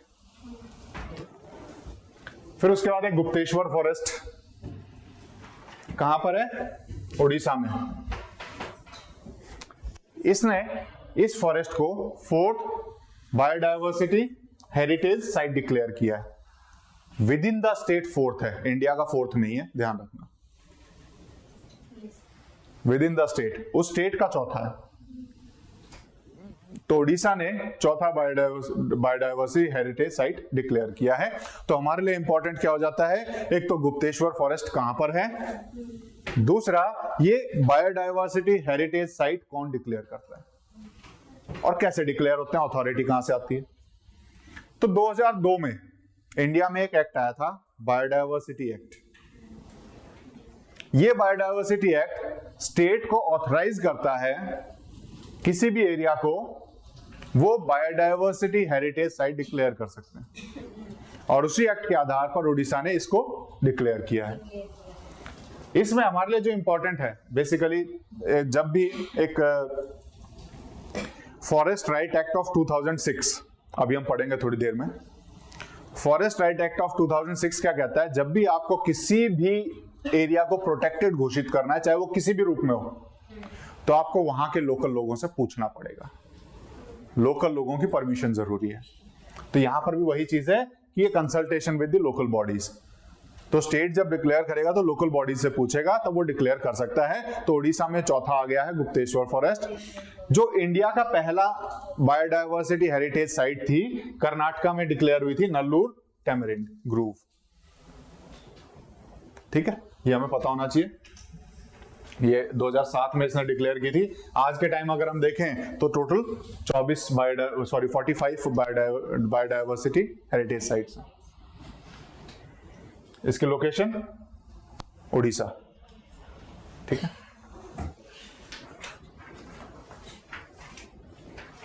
उड़ीसा के कोरापुट डिस्ट्रिक्ट है ना, हाँ कोरापुट डिस्ट्रिक्ट में। अगला न्यूज है regarding the I oncology AI. AI आजकल बहुत चल रहा है, ठीक है ना, चैटबॉट, ठीक है, और जेमिनी तो आजकल वैसे ही न्यूज में है। क्यों न्यूज में है? फॉर इट्स रेसिस्ट रिमार्क्स, ठीक है ना। जब इमेजेस प्रोड्यूस कर रहा है तो व्हाइट मैन की ही कर रहे हैं, ठीक है। जब मोदी जी के बारे में पूछा गया तो मोदी जी को उसने फैसिस्ट बता दिया, नाजीवादी बता दिया कि नाजीवादी विचारधारा के हैं। तो हर कोई जो है मतलब इस तरीके से जेमिनी को बोल रहा है। उसके लिए बेसिकली गूगल सीईओ ने भी आके माफी मांगी है कि हाँ ये जो कर रहा है गलत कर रहा है, ठीक है हम इसको रेक्टिफाई करेंगे, ठीक है। तो जेमिनी गूगल का एक एआई बोट है जो रिस्पॉन्स दे रहा है कुछ बेसिक उस पर, ठीक है। तो वो न्यूज में भी है।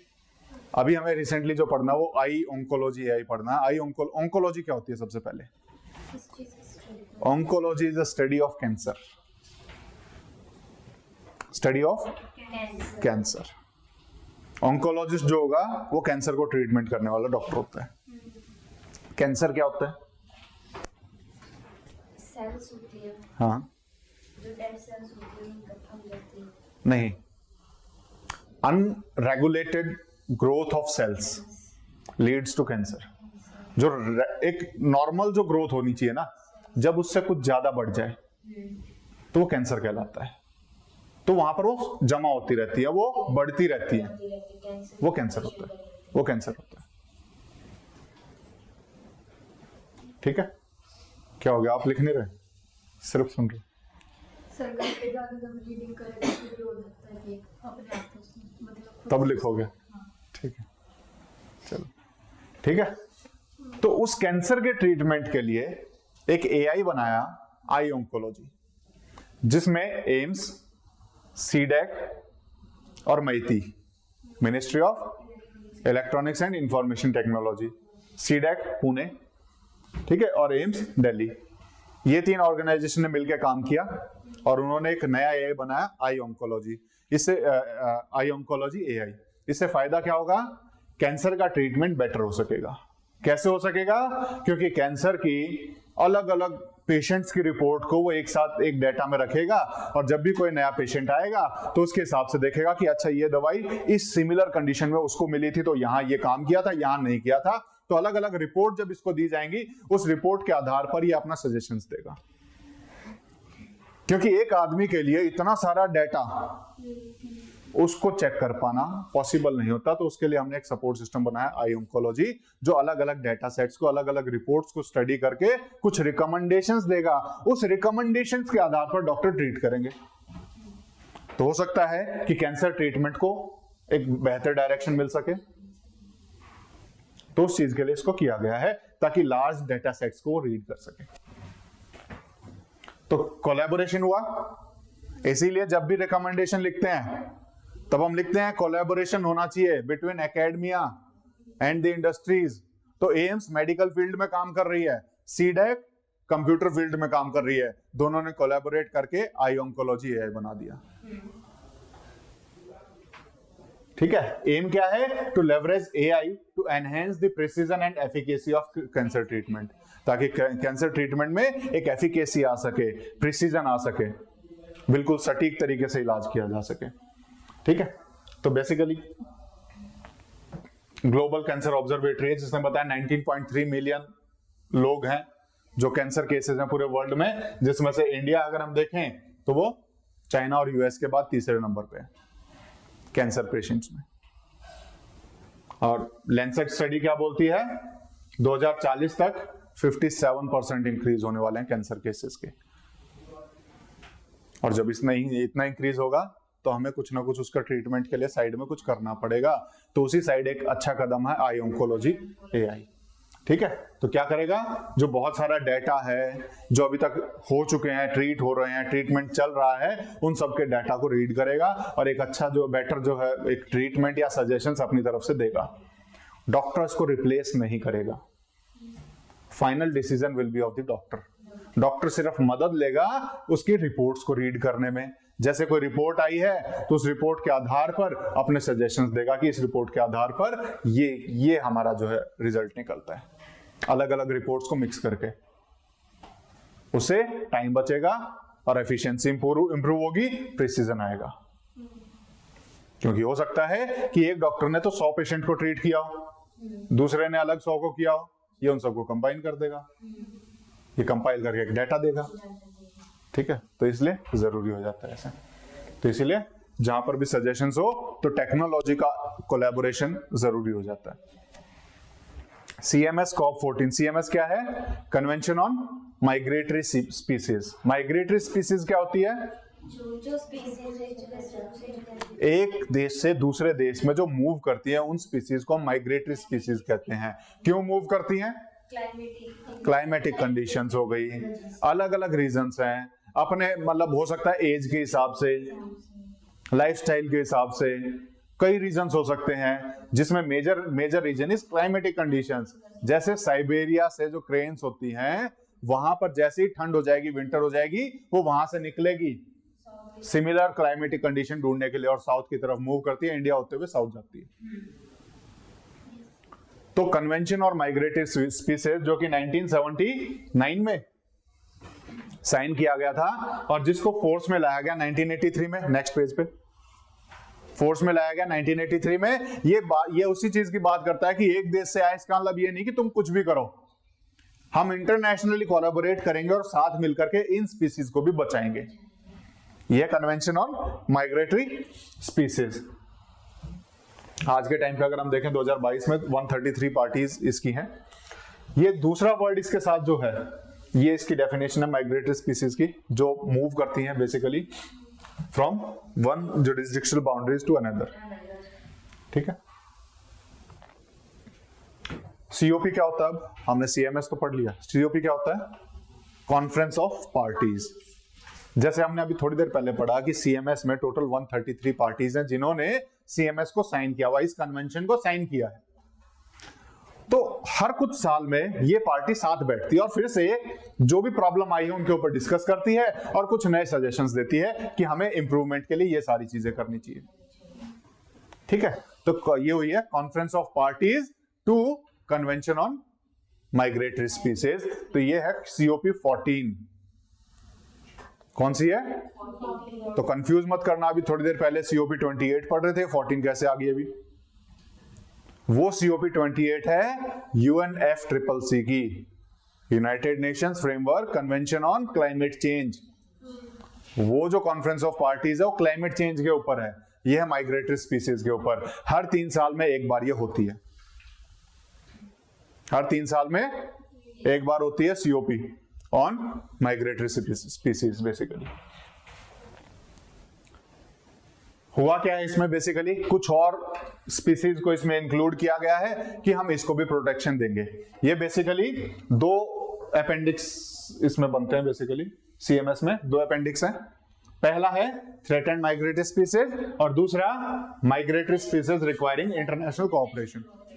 ठीक है, तो इसमें जो आते हैं उनका प्रोटेक्शन के लिए बात की जाती है। अभी रिसेंट प्रपोजल्स के आधार पर इन्होंने कुछ 14 स्पीसीज को उस लिस्ट में इंक्लूड किया है ताकि उसके प्रोटेक्शन को हम एनहेंस कर सकें, उनके कंजर्वेशन को एनहेंस कर सकें। ठीक है, एक तो मेजर इसमें डिसीजन ये आया था, फिर ऊपर से बैठ करके बोला कि हम और ज्यादा कोऑपरेशन करेंगे और ज्यादा कंजर्वेशन के एफर्ट्स करेंगे। ठीक है, between range states. Range state क्या होते हैं? रेंज स्टेट एक स्पीसीज की जो रेंज होती है, मतलब जहां पर वो ओरिजिनली पाया जाता है और जिस रेंज में वो रहता है, दैट इज रेंज स्टेट। तो जहां जहां वो स्पीसीज जा रहा है उनके बीच में कोलैबोरेशन और कोऑपरेशन की बात की गई। ठीक है, और तीसरा कि हम थ्रेट्स पे भी फोकस करेंगे। ठीक है, कि इसमें कुछ थ्रेट्स को हाईलाइट किया गया है, ये थ्रेट है टू द माइग्रेटरी स्पीसीज। जब भी कोई एक स्पीसीज एक जगह से दूसरी जगह जा रहा है तो उसको कई तरीके से खतरा हो सकता है। ठीक है, क्या क्या खतरा हो सकता है? हैबिटेट डिग्रेडेशन, कि हैबिटेट ही लॉस हो जाए, तब कहां जाए? फ्रेगमेंटेशन का, टुकड़े टुकड़ों में बढ़ जाते हैं। ठीक है, देन इलीगल ट्रेड का, उसको पकड़ के ट्रेडिंग में डाल दो, बेच दो। Then bycatch. Bycatch क्या होता है? बेसिकली कई बार जो मछली फार्मर्स पकड़ने जाते हैं या फिशरमैन्स पकड़ने जाते हैं, कई ऐसी मछली पकड़ में आ जाती है जो उन्हें चाहिए नहीं होती, फिर उन्हें छोड़ना पड़ता है, यानी बिना आवश्यकता के पकड़ लेना, बाई कैच, फिर उसको छोड़ देते हैं। तो ऐसे ही गलती से भी हम कई बार पकड़ लेते हैं इन स्पीसीज को, ठीक है। देन उसके बाद कंटेमिनेशन, ठीक है, जो पानी पी रहे हैं, पॉल्यूशन, तो उसकी वजह से भी इनको खतरा है। देन ह्यूमन एक्टिविटीज, जैसे हम फेंसिंग लगा देते हैं, बाड़ लगा दी। देन उसके बाद ऑयल गैस डेवलपमेंट है, ऑयल स्पिलेज हो जाता है ओशियन में, ठीक है। देन माइनिंग और अंडर वाटर नॉइज, तो ये सारे हैं, अलग अलग तरीके के पॉल्यूशन हो सकते हैं, अलग अलग तरीके के एक्टिविटीज हो सकते हैं जिनसे इनको थ्रेट है, खतरा है। तो हमें इन सबको रोकना है। कैसे रोकेंगे? बाय इंटरनेशनल कॉर्पोरेशन, कोलैबोरेशन, ठीक है। देन उसके बाद अलग अलग जो इनिशिएटिव्स हैं, अलग अलग देशों ने जो इनिशिएटिव लिए हुए हैं, उनके बारे में डिस्कशन किया गया कि ये देखो, ये देश इस मामले में अच्छा कर रहा है, इन हम सबको ये अपनाना चाहिए। तो वहां पर ये भी डिस्कशन हुआ था। तो CMS के बारे में बात कर चुके हैं, यूनेप का प्रोग्राम है। हाँ, जो इंपॉर्टेंट चीज है जो पूछी जाती है मैच द फॉलोइंग में, इसको हम बोन कन्वेंशन के नाम से जानते हैं। जो कन्वेंशन ऑन माइग्रेटरी स्पीसीज है, उसको हम बोन कन्वेंशन के नाम से जानते हैं। अलग अलग प्रोटोकॉल्स अलग अलग नाम से आएंगे, जहां पर वो हुआ है, तो बोन नाम के शहर में हुआ, तो बोन कन्वेंशन के नाम से जानते हैं। अलग अलग जब प्रोटोकॉल्स आएंगे तो उसमें मैच द फॉलोइंग आएगा, ये किस चीज से रिलेटेड है। तो आपसे ये नहीं पूछा जाएगा कन्वेंशन और माइग्रेटरी स्पीसीज किससे रिलेटेड है, आपसे पूछा जाएगा बोन कन्वेंशन किससे रिलेटेड है। तो Bonn convention is related to convention on migratory species, ठीक है। यूनेप का बेसिकली प्रोग्राम यूनेप के अंडर काम करता है। UNEP is United Nations Environment Programme. 1979 में साइन हुआ, 1983 में फोर्स में आया था, ठीक है। टोटल 133 पार्टीज हैं। इंडिया इसकी पार्टी है या नहीं? इंडिया है सिंस 1983। एम क्या है? To conserve terrestrial, marine, avian migratory species, हर तरह की स्पीसीज को प्रोटेक्ट करने के लिए। इंडिया भी जब पार्टी है तो बेसिकली जब ये कन्वेंशन की बात करती है, इसमें दो तरह की बेसिकली रेगुलेशंस हैं, एक बाइंडिंग, एक नॉन बाइंडिंग। एक जो लीगली बाइंड हो जाती है, जो करना ही है हर देश को, एक जो लीगली बाइंड नहीं है, वो सिर्फ सजेशन होता है कि ये करो। इंडिया ने जो लीगली बाइंडिंग नहीं है, सिर्फ उसको साइन किया हुआ है। इंडिया ने कौन सा साइन किया है? जो लीगली बाइंडिंग नहीं है। India has signed a non legally binding memorandum of understanding. Legally binding वाला साइन नहीं है, ठीक है। इसमें कुछ स्पीसीज को अलग हर बार हम नए ऐड कर देते हैं, जिसमें उन्होंने बोला है कि हम इसको प्रोटेक्शन देंगे। तो अभी तक जो किया है हमने नॉन लीगली बाइंडिंग में, साइबेरियन क्रेन्स को 1998 में हमने साइन किया, मैराइन टर्टल्स को, डगोंग्स को, देन उसके बाद रेप्टर्स को। इन स्पीसीज को, ये माइग्रेटरी स्पीसीज हैं जिनको हम सेव करेंगे। ऐसे ही हमने और ज्यादा सेफ्टी के लिए स्नो लेपर्ड, उसके लिए प्रोजेक्ट चलाया, प्रोजेक्ट स्नो लेपर्ड 2009 में। वाइल्ड लाइफ प्रोटेक्शन एक्ट है, जहां वाइल्ड लाइफ को प्रोटेक्ट करने की बात कर रहे हैं अलग अलग लिस्ट के अंदर। तो ऑलरेडी इंडिया इस तरफ काम कर रहा है, ठीक है। अगला आया ऑडेसियस स्पेसक्राफ्ट। मून तक पहुंचने की बहुत सारे देश कोशिश कर रहे हैं और ये प्राइवेट कंपनी पहुंच गई है। Audacious spacecraft. ठीक है, ये प्राइवेट कंपनी है, intuitive mission basically private company, और वहां लैंड कराया जहां इंडिया ने कराया था, towards the south pole of the moon, जहां पर इंडिया ने ही कराया है। ठीक है, वहां पर इसने भी अपना जो लैंडर है उसको लैंड करा दिया बेसिकली। इसने जिससे लॉन्च किया था स्पेस एक्स का फाल्कन रॉकेट था, फाल्कन 9। स्पेस एक्स है एलन मस्क की कंपनी। इस रॉकेट से लॉन्च किया गया और वहां पर इन्होंने इस स्पेसक्राफ्ट को, ऑडेसियस स्पेसक्राफ्ट को मून पे लैंड करा दिया, जहां कुछ देश ही अभी तक ये काम कर पाए, 3-4 हैं गिने चुने। ठीक है, और वहां पर प्राइवेट कंपनी ने ये काम कर दिया है। इंडिया जहां 1960s से शुरू किया था और अब करा पाया है, ये अभी से शुरू करके इन्होंने कर भी दिया। ठीक है, तो इसीलिए बोला जाता है कि प्राइवेटाइजेशन जरूरी हो जाता है, एफिशिएंसी मिलती है। है ना। नासा की मदद इन्होंने ली है बेसिकली, ये आर्टेमिस कैंपेन जो है नासा का है, ये पता होना चाहिए। और इसमें इंपॉर्टेंट और तो कुछ नहीं है, बस इतना ही पता होना चाहिए कि प्राइवेट कंपनी भी वहां लैंड करा चुकी है। हालांकि कुछ न्यूज आई है कि 2 दिन के बाद इसके जो कनेक्शन है वो टूट गया है, डोरमेंट हो गया है वहां पर, ठीक है, काम नहीं कर रहा है, ये भी न्यूज है। तो कितनी सच्चाई है वो एग्जैक्टली पता नहीं है, लेकिन न्यूज में चल रहा था कि ये जो ओडेसिस स्पेसक्राफ्ट है डोरमेंट हो गया है। फिर उसके बाद Thanthai Periyar sanctuary and forest dwellers right. Basically Tamil Nadu ने अपनी 18वीं वाइल्ड लाइफ सेंचुरी डिक्लेयर की है, ठीक है।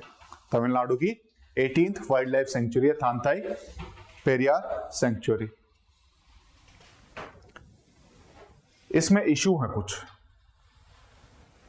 अभी थोड़ी देर पहले हमने बात की थी कि जब भी कोई प्रोटेक्टेड एरिया डिक्लेयर करना है तो लोकल लोगों से पूछना है। जब इन्होंने इस वाइल्ड लाइफ सेंचुरी को डिक्लेयर किया तो उसमें कहीं यह मेंशन नहीं है कि हमने लोगों से पूछा। उसके बाद वहां के कुछ 6 लोकल ट्राइब्स हैं, उनको वहां से निकालने की बात की, ठीक है।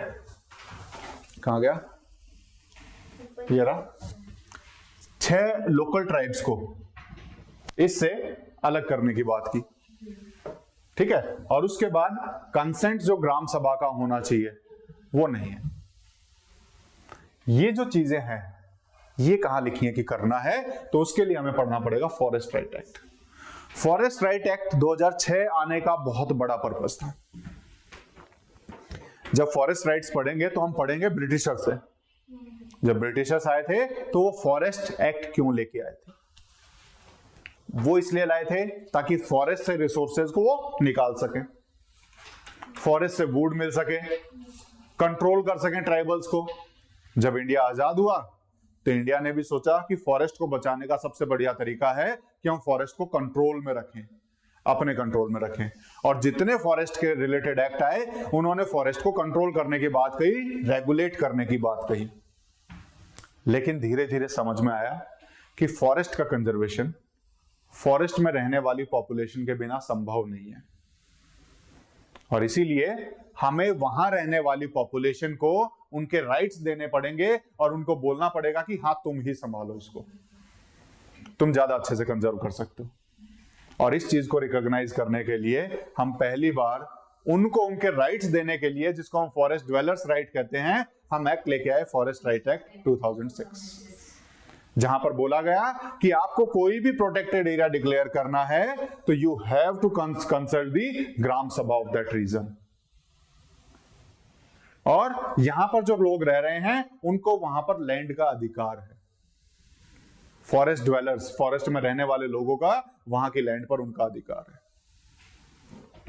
तो फॉरेस्ट राइट एक्ट कहीं ना कहीं उनको उनके अधिकार देता है जो वर्षों से उनसे छीने गए थे। तो ये जो रॉन्ग डूइंग्स कई सालों से चल रही थी उसको अनडन करने के लिए फॉरेस्ट राइट एक्ट आया था। और थानथाई सेंचुरी में फिर से इनसे नहीं पूछा और कुछ ट्राइबल्स को उससे एक्सक्लूड करने की बात चल रही है। तो ये कंसर्न है उस सेंचुरी को लेके, ठीक है। तो इसलिए फॉरेस्ट राइट एक्ट भी पता होना चाहिए। फॉरेस्ट राइट एक्ट बेसिकली बाकी और चीजों के साथ भी काम करता है, जिसमें से एक है right to fair compensation and transparency in land acquisition, और उसके बाद rehabilitation and settlement act of 2013, कि अगर किसी ट्राइबल को वहां से निकाल रहे हो तो उसका राइट है फेयर कंपनसेशन का, कि उस लैंड के वजह से कंपनसेट किया जाए। उसका राइट है रिहेबिलिटेशन का, कि आप उसको वहां से कहीं और बसाओगे, और उसका राइट है सेटलमेंट का, कि आप उसे कहीं और सेटलमेंट करने में मदद करोगे। तो फॉरेस्ट राइट एक्ट इस एक्ट के साथ मिलकर के काम करता है, जहां पर ग्राम सभा को हमने बहुत ही पावरफुल रोल दिया हुआ है कि बिना उसकी परमिशन के वहां कुछ नहीं किया जा सकता, ठीक है। ये हमें बेसिकली मेन चीजें इसमें पता होनी चाहिए। उसके बाद थानथाई पेरियार सेंचुरी का पता होना चाहिए। थानथाई पेरियार सेंचुरी कहां पर है? तमिलनाडु के इरोड डिस्ट्रिक्ट में है, और ये ईस्टर्न घाट और वेस्टर्न घाट जहां मिलते हैं वहां पे उनके जंक्चर पे है, ठीक है, नीलगिरी हिल्स में। कहां पर? नीलगिरी हिल्स में। ये पता होना चाहिए बस इसमें मेनली। ठीक है, और भी बॉर्डरिंग बहुत सारी सेंचुरी हैं इसमें, बहुत सारे नेशनल पार्क हैं, अभी एक साथ नहीं याद कर पाओगे इसलिए उसको बताने रहा हूं। ठीक है, फिर अगला है national commission of schedule caste. Basically इन्होंने अभी एक अपनी रिपोर्ट दी है,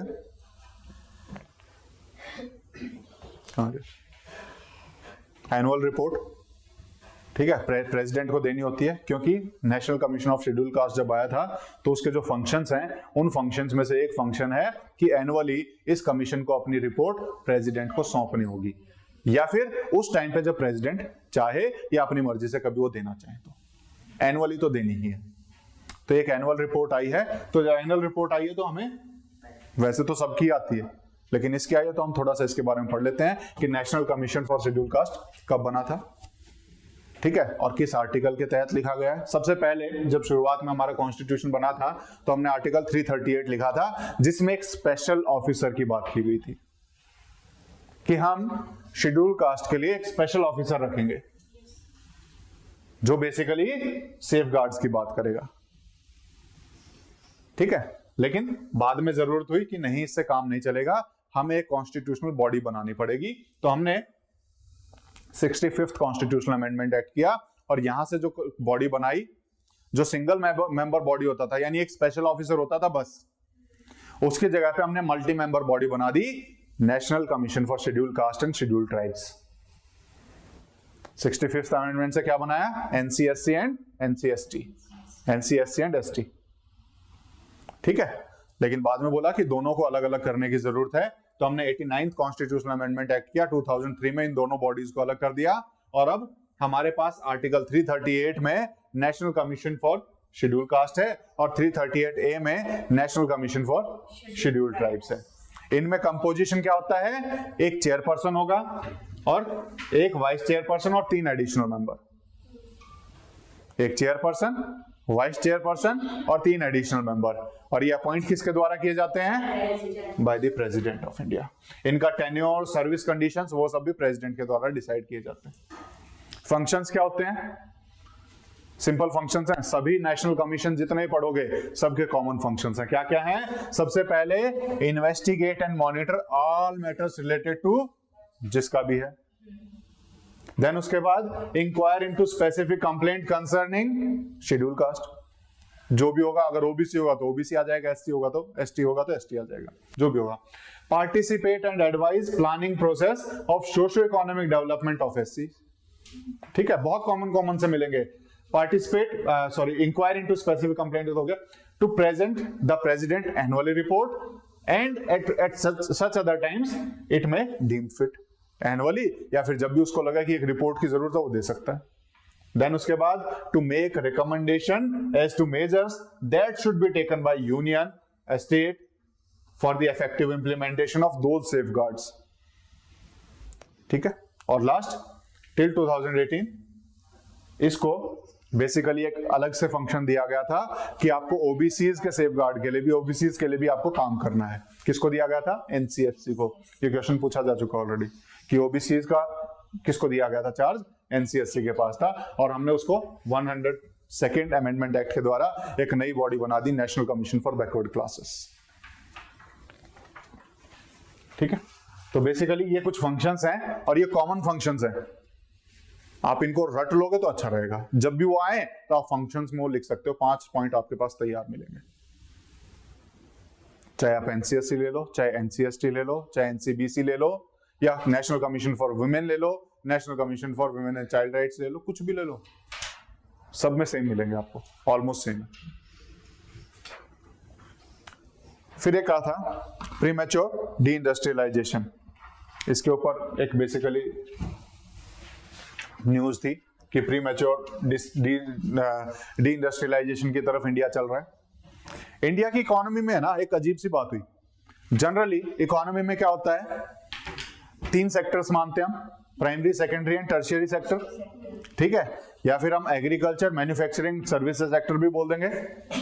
एक प्रोसेस होता है इकोनॉमिक डेवलपमेंट का कि सबसे पहले पुराने टाइम पे इकोनॉमी एग्रीकल्चर इकोनॉमी रही होगी, फिर वहां से वो बढ़े तो मैन्युफैक्चरिंग की तरफ बढ़े होंगे, तो मैन्युफैक्चरिंग साइड में किया होगा, और उसके बाद बढ़े तो सर्विसेज में। इंडिया में मैन्युफैक्चरिंग वाला गायब रहा, इंडिया डायरेक्ट सर्विसेज पे कूद गया। मैन्युफैक्चरिंग का जो कंट्रीब्यूशन है आज भी 20% के आसपास ही ऑफ द जीडीपी, एम्प्लॉयमेंट लगभग इतना ही है। तो कहीं ना कहीं मैन्युफैक्चरिंग सेक्टर हमारे यहां से मिसिंग है। लेकिन जो भी रफ्तार पकड़ रहा है, एक स्टेज तक पहुंचना चाहिए मैच्योर होने के लिए, ये उससे पहले ही कम होता जा रहा है, इंडिया में चल रहा है।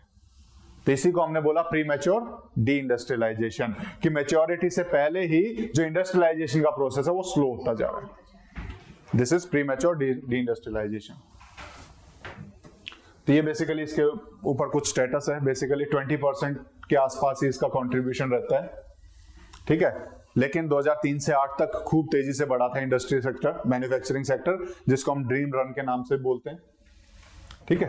तो अभी फिलहाल क्यों इंडस्ट्रियलाइजेशन इतना नहीं बढ़ पा रहा है, तो उसके कुछ रीजंस पता होना चाहिए। सबसे पहले R&D नहीं है, R&D के साथ साथ प्राइवेट फील्ड से कोई R&D में पैसा नहीं लगाना चाह रहा, सब चाह रहे हैं सरकार खर्च करे, सरकार खर्च करके हमें बता दे कि ऐसे बनेगा, हम फटाफट कमा लेंगे, अपनी तरफ से कोई मेहनत नहीं करना चाह रहा।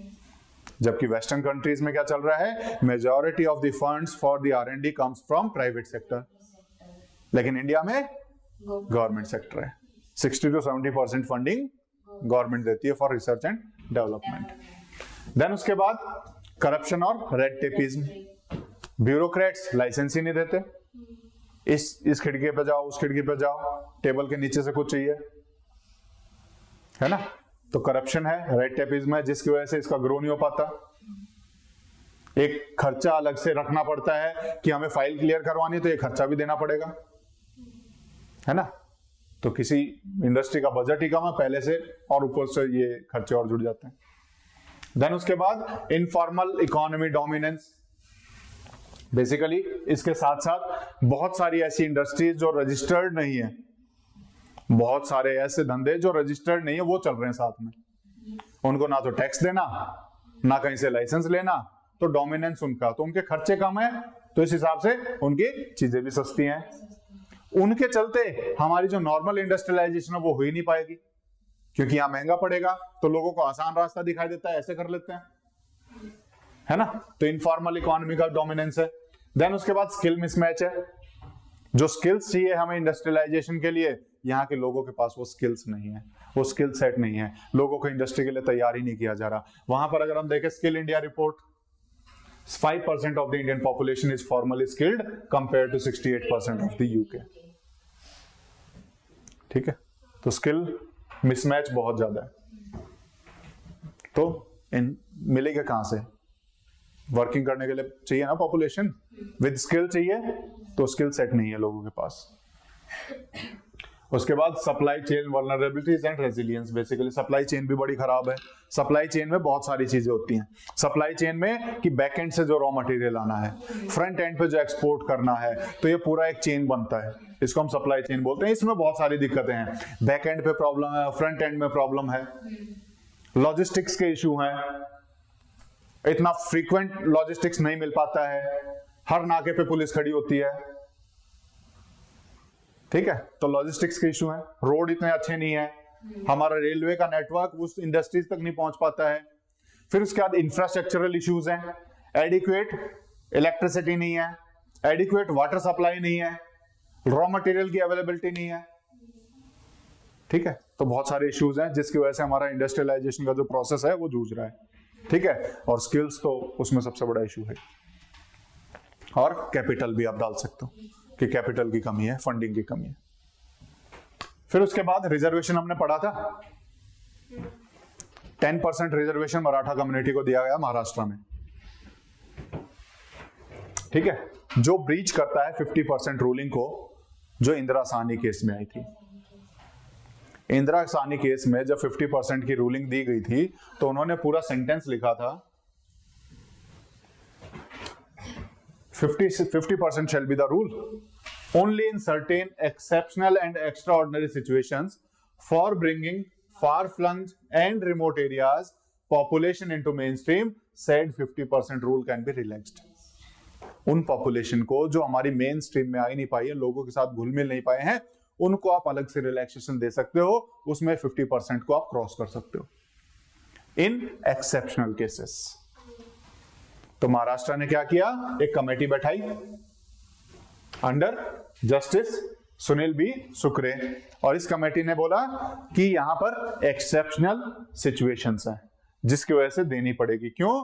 क्योंकि इन्होंने बोला कि अराउंड 28% जो मराठा कम्युनिटी है ये बाकी कम्युनिटी से बहुत ही बैकवर्ड है और इसको कोई रिजर्वेशन नहीं मिलता। अगर हम इसको ओबीसी में इंक्लूड कर लें तो ओबीसी में ऑलरेडी 54% पॉपुलेशन उसके साथ कंपीट कर कैसे कर पाएगी।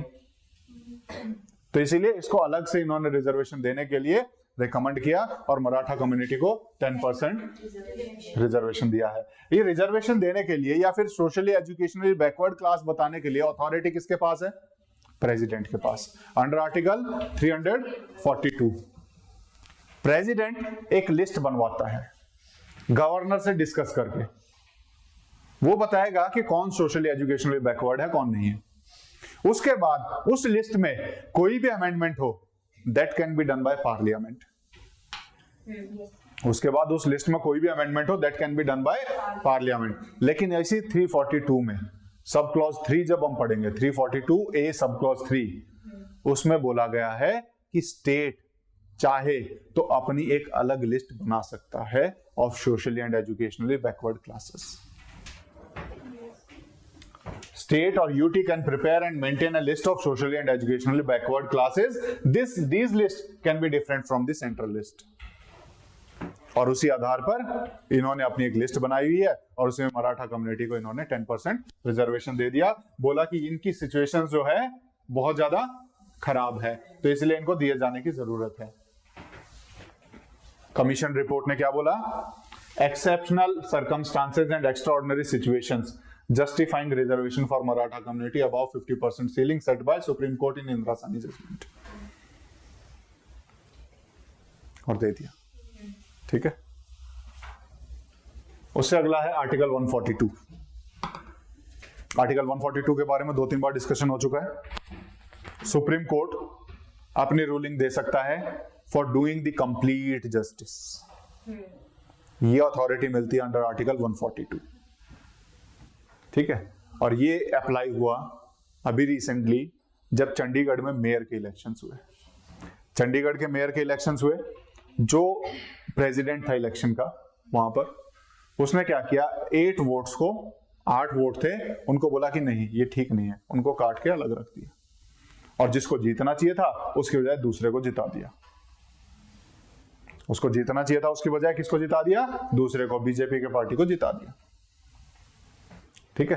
ऐसा कर सकते हैं सर? तभी तो सुप्रीम कोर्ट गए ना, नहीं कर सकते फिर चले गए, बोले कि ये जिन वोट को इन्होंने बताया कि ये इनवैलिड वोट्स हैं, ये तो वैलिड वोट्स थे, इसको कैसे इनवैलिड कर सकते हैं? इट इज दी नहीं अटैक ऑन डेमोक्रेसी, ये डेमोक्रेसी पे अटैक है ना। हमने जिसको चुना आप उसको बोल रहे हो कि इनवैलिड है, कैसे? तो सुप्रीम कोर्ट गए और सुप्रीम कोर्ट ने इसको दोबारा से बोला कि जो 8 इनवैलिड वोट्स थी वो वैलिड मानी जाए और उसके हिसाब से जो विजेता है उसको डिक्लेयर किया जाए, विनर डिक्लेयर किया जाए। और फिर से जो आपके जो आप पार्टी के जो थे मेंबर, उनको यहाँ पर विजेता घोषित किया गया। इसके अंदर जो आर्टिकल यूज किया गया दैट वाज 142 कि to do the complete justice Supreme Court can give its decree और ऑर्डर, ठीक है। तो 42 क्या बोलता है? 142 एम्पावर करता है supreme court to pass any decree और order necessary for doing complete justice in any case और मैटर पेंडिंग बिफोर इट, ठीक है। तो आर्टिकल 142 याद होना चाहिए, to do the complete justice. Ayodhya case में भी किया, यहां पर भी किया, ठीक है। इससे 2 चीजें सामने आई, एक तो जुडिशियल ओवररीच, एक जुडिशियल एक्टिविज्म। जुडिशियल ओवररीच होता है कि जहां पर जुडिशियरी की पहुंच नहीं है, जुडिस्डिक्शन नहीं है, उससे बाहर जाकर के जब जुडिशियरी डिसीजन देती है, that is called judicial overreach. क्यों करना पड़ता है?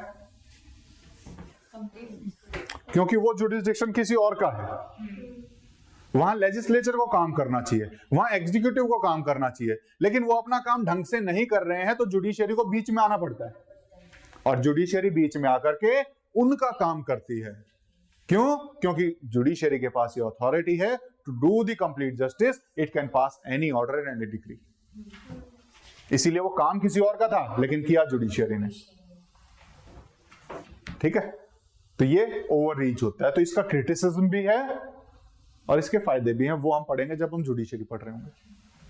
ठीक है, एक इसके अलावा दूसरा वर्ड होता है जुडिशियल एक्टिविज्म, कि कोई केस नहीं आया है लेकिन जुडिशरी अपने आप से एक्टिवेट होके जो कॉन्स्टिट्यूशन में प्रोविजंस हैं उनको अप्लाई करने के लिए जब जजमेंट दे।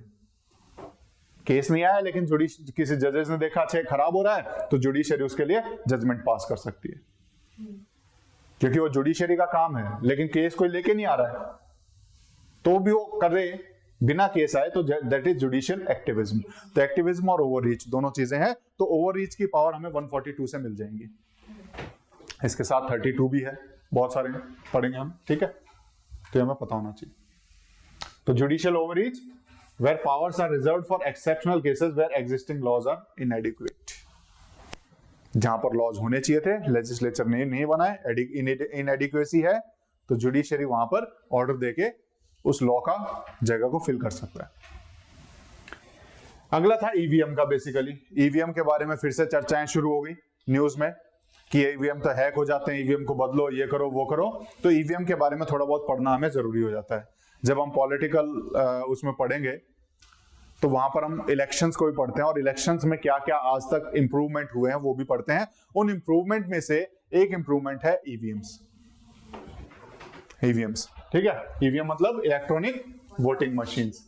बेसिकली पहले क्या होता था, एक पेपर होता था, पेपर के ऊपर ठप्पा लगाना पड़ता था, वो बैलेट बॉक्स में डालते थे, उसको बोला जाता था बैलेट पेपर। अभी क्या है, उस वोट के लिए ठप्पा लगाने की जरूरत नहीं है, बस एक बटन दबाना है। तो इलेक्ट्रॉनिकली जब वोट को डाला जाता है, EVM is a device used to record votes electronically, तो वो ईवीएम के जरिए करते हैं। इस ईवीएम के ऊपर बहुत सारे आरोप लगे कि इसको हैक करके एक पार्टी को वोट डलवा देते हैं। तो इस ईवीएम के बारे में पढ़ लेते हैं थोड़ा बहुत कि ईवीएम होता क्या है, काम कैसे करता है। ठीक है, क्या क्या इसकी यूनिट्स हैं। बेसिकली फर्स्ट टाइम ये क्वेश्चन पूछा जा चुका कई बार कि फर्स्ट टाइम ईवीएम कब यूज किया गया। ईवीएम फर्स्ट टाइम यूज किया गया था केरला के लोकल इलेक्शंस में। लोकल असेंबली के थे, लोकल जो बॉडीज होते हैं उसके इलेक्शन थे 1982 में केरला में। फर्स्ट टाइम में परावूर असेंबली के इलेक्शन थे, बेसिकली परावूर असेंबली कॉन्स्टिट्यूएंसी के, यहां पर फर्स्ट टाइम यूज किया गया था। उसके बाद 1998 में और भी ज्यादा अलग अलग स्टेट ने यूज किए, और 2003 में तो जितने भी स्टेट के इलेक्शन हुए या जितने भी बाय इलेक्शंस हुए वो ईवीएम के जरिए करवाए गए। और जब देखा गया कि हाँ ये ढंग से काम कर रहा है, फाइनली जनरल इलेक्शंस में, लोकसभा के इलेक्शंस में 2004 में पहली बार इसको यूज किया गया। और 2004 में पहली बार तो नहीं कहेंगे, 2004 में ऑल इंडिया लेवल पे इसको यूज किया गया था। जितने इलेक्शन हुए थे वो कंप्लीटली ईवीएम बेस्ड हुए थे 2004 में, जनरल इलेक्शन जो लोकसभा के लिए होते हैं। ठीक है, तो बेसिकली ये जो बनाया गया, तो technical expert committee election commission की, इसने किससे मदद मांगी? भारत इलेक्ट्रॉनिक लिमिटेड और इलेक्ट्रॉनिक कॉर्पोरेशन ऑफ इंडिया, इन तीनों ने मिलकर के ईवीएम को डेवलप किया है। ठीक है, और इसके फीचर्स क्या हैं कि ईवीएम बेसिकली मैक्सिमम 2000 के लिए एक ईवीएम यूज कर सकते हैं। इनको चलाने के लिए कोई इलेक्ट्रिसिटी की जरूरत नहीं है, बैटरी ऑपरेटेड होते हैं। एक माइक्रोचिप इनमें लगती है जिसका काम सिर्फ एक बार रिकॉर्ड करना होता है, ना तो उसको रीराइट कर सकते ना उसको मिटा सकते। ये चिप भी भारत इलेक्ट्रॉनिक लिमिटेड ने बनाई, ना तो उसको रीड किया जा सकता उसके बाद, एक बार होने के बाद, ना उसको ओवरराइड किया सकता है, ताकि सेफ रहे, कोई उसको मैनिपुलेट ना कर सके। इसके बाद ये जो ईवीएम है ये स्टैंड अलोन मशीन्स होती हैं। स्टैंड अलोन मशीन का मतलब होता है कि इसको किसी और चीज से जोड़ने की जरूरत नहीं होती। इसमें सिर्फ दो चीजें हैं, एक कंट्रोल यूनिट और एक बैलेट यूनिट। एक कंट्रोल यूनिट और एक बैलेट यूनिट, इसको और कहीं से कोई कनेक्शन नहीं होता, तो हैक कैसे होगा? ना तो इंटरनेट से जुड़े, ना बिजली से जुड़े, ना किसी चीज से, बस ये एक ये मशीन होती है, एक ये मशीन होती है, दोनों आपस में जुड़े होते हैं। ये मशीन प्रेजाइडिंग ऑफिसर के पास होती है, जब वो बटन दबाएगा तब कोई वोट डाल पाएगा। इसको हम बोलते हैं कंट्रोल यूनिट, इसको बोलते हैं बैलेट यूनिट। तो हैक कैसे होगी? दबाए मैकेनिज्म। कौन? हाँ, कई बार केस आया कि हम यहां दबा रहे हैं, मान लो इस बटन पे, आपने यहां फोटो में कुछ और लिखा हुआ, वो वोट किसी और को जाएगा। उसके इंप्रूवमेंट के लिए फिर एक काम किया गया, हम लेके आए वीवीपैट। क्या लेके आए? VVPAT, voter verifiable paper audit trail. और इस बैलेट यूनिट के साथ हमने एक मशीन जोड़ दी, वीवीपैट, कि जो भी आपने वोट दबाया है वो पर्ची छपेगी।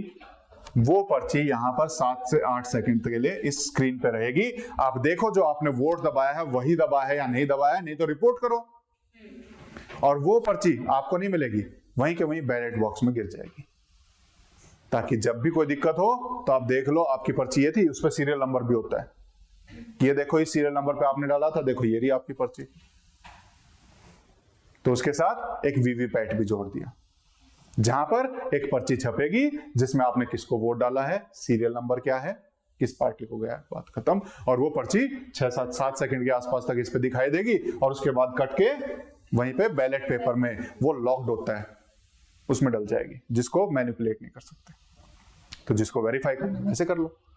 तो उसी वेरिफिकेशन के लिए हमने एक और चीज इसमें जोड़ी, यानी और इंप्रूवमेंट इसमें हमने वीवीपैट जोड़ करके किया गया।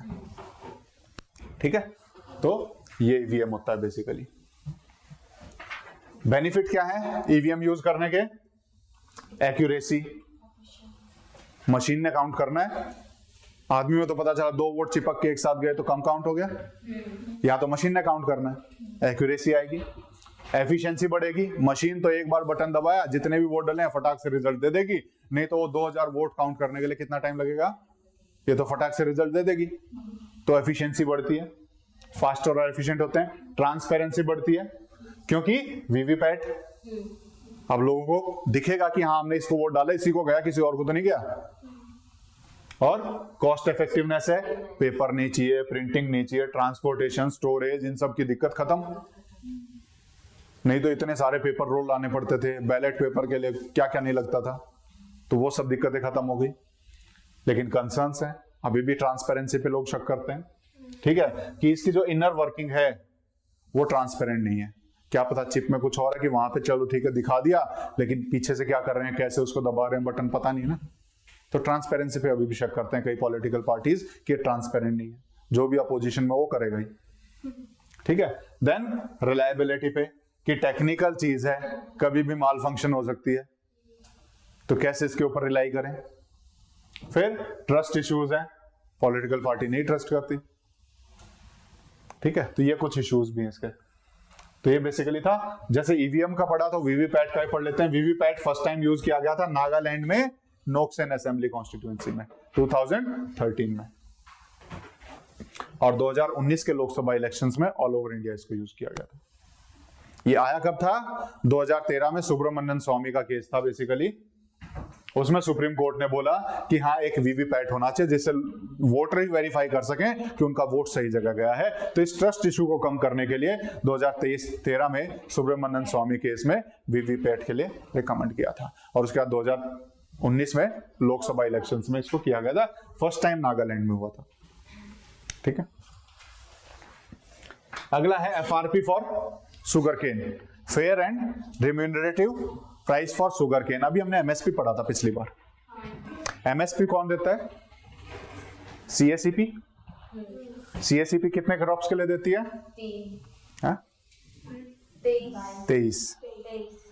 23 क्रॉप्स के लिए एमएसपी डिक्लेयर किया जाता है, रिकमेंड किया जाता है बाय सीएसईपी।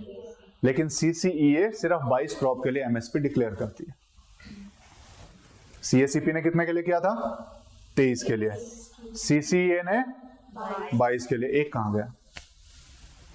एक वो था शुगर केन, उसके लिए एमएसपी ना डिक्लेयर करके सीसीईए एफआरपी डिक्लेयर करती है, फेयर एंड रिम्यूनरेटिव प्राइसेस, ठीक है। तो यहां एमएसपी नहीं डिक्लेयर होता है, यहां एफआरपी डिक्लेयर होता है बाय सीसीईए। क्लियर है? ठीक है, तो एमएसपी के साथ इसको भी जोड़ के रखना। सीएसईपी क्या था?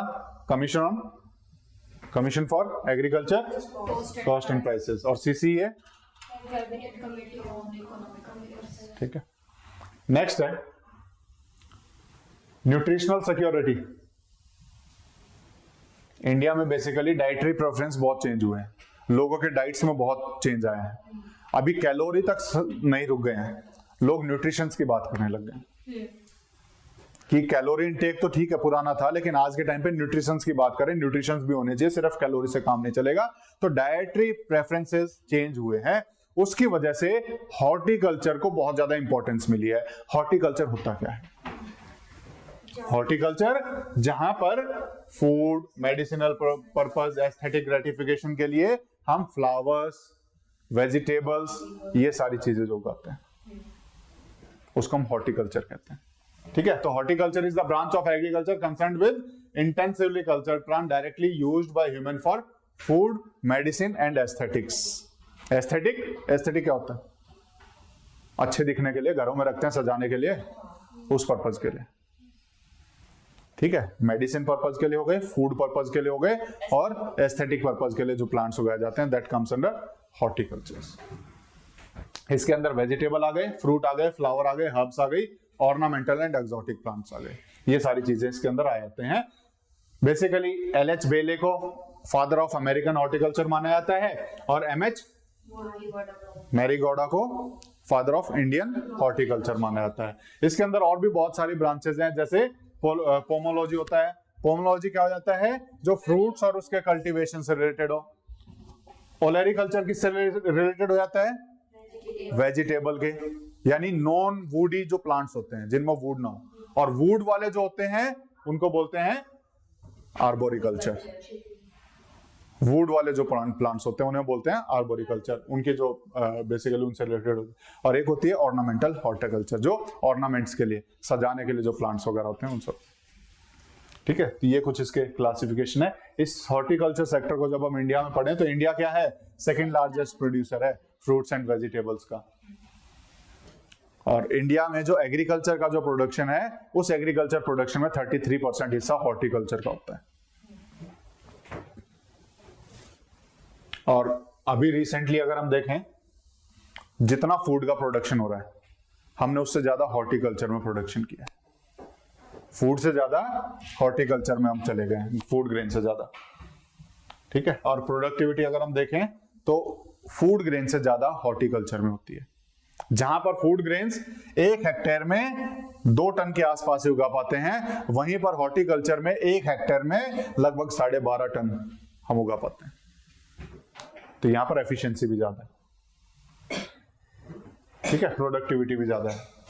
और प्रोडक्टिविटी 2021-22 में अगर हम देखें तो 2004-05 के लेवल से काफी बढ़ चुकी है। 38% तक हमने प्रोडक्टिविटी इंक्रीज की है यहाँ पर। और एफएओ के हिसाब से, फूड एंड एग्रीकल्चर ऑर्गेनाइजेशन के हिसाब से, इंडिया कुछ चीजों में सबसे आगे है, जैसे जिंजर, ओकरा, बनाना, मैंगोज, पपाया, ये सबसे ज्यादा प्रोड्यूस करता है। ओकरा भी किसने पढ़ा है? कहाँ पढ़ा है? ठीक है, ठीक है। देन उसके बाद एक्सपोर्ट में, हम एक्सपोर्ट ज्यादा नहीं, क्योंकि हमारे यहाँ पॉपुलेशन भी बहुत ज्यादा है, तो हम यहीं पे कंज्यूम कर लेते हैं। एक्सपोर्ट में अगर हम देखें तो हम 14th नंबर पे आते हैं वेजिटेबल्स में, और 23rd नंबर पे आते हैं फ्रूट्स में। और ग्लोबली हॉर्टिकल्चर मार्केट में इंडिया का प्लेस 1% से भी कम है, जिसको हमें बढ़ाने की आवश्यकता है। लेकिन पहले पॉपुलेशन को तो फीड करें।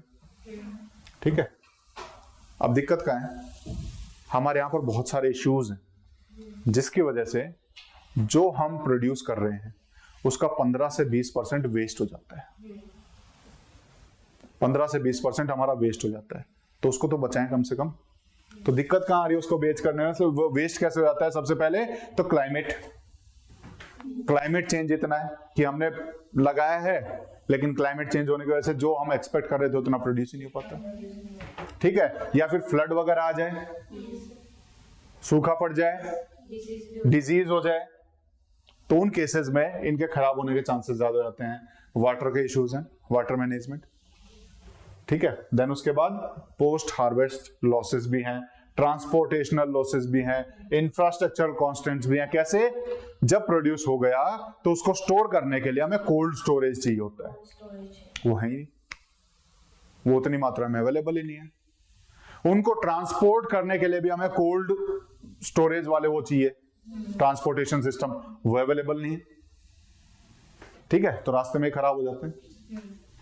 इंफ्रास्ट्रक्चरल इश्यूज हैं, हमारे पास वो स्टोरेज कैपेसिटी नहीं है। तो किया क्या जाए? सबसे पहले क्लाइमेट स्मार्ट प्रैक्टिसेस को अपनाओ, उन क्रॉप्स को उगाओ जो क्लाइमेट रेजिलिएंट है, क्लाइमेट चेंज का जिन पे फर्क नहीं पड़ता, उनको उगाने की जरूरत है। हमें वो प्रैक्टिसेस अपनाने की जरूरत है जिससे क्लाइमेट से होने वाला नुकसान कम से कम हो सके। और हमें रिसर्च एंड डेवलपमेंट में, ताकि एफिशिएंसी बढ़ाई जा सके, प्रोडक्शन बढ़ाया जा सके, क्लाइमेट रेजिलियंस को हम पा सके। देन वाटर मैनेजमेंट एफिशिएंट करने की जरूरत है, जिसमें drip irrigation, rain water harvesting का यूज किया जा सकता है।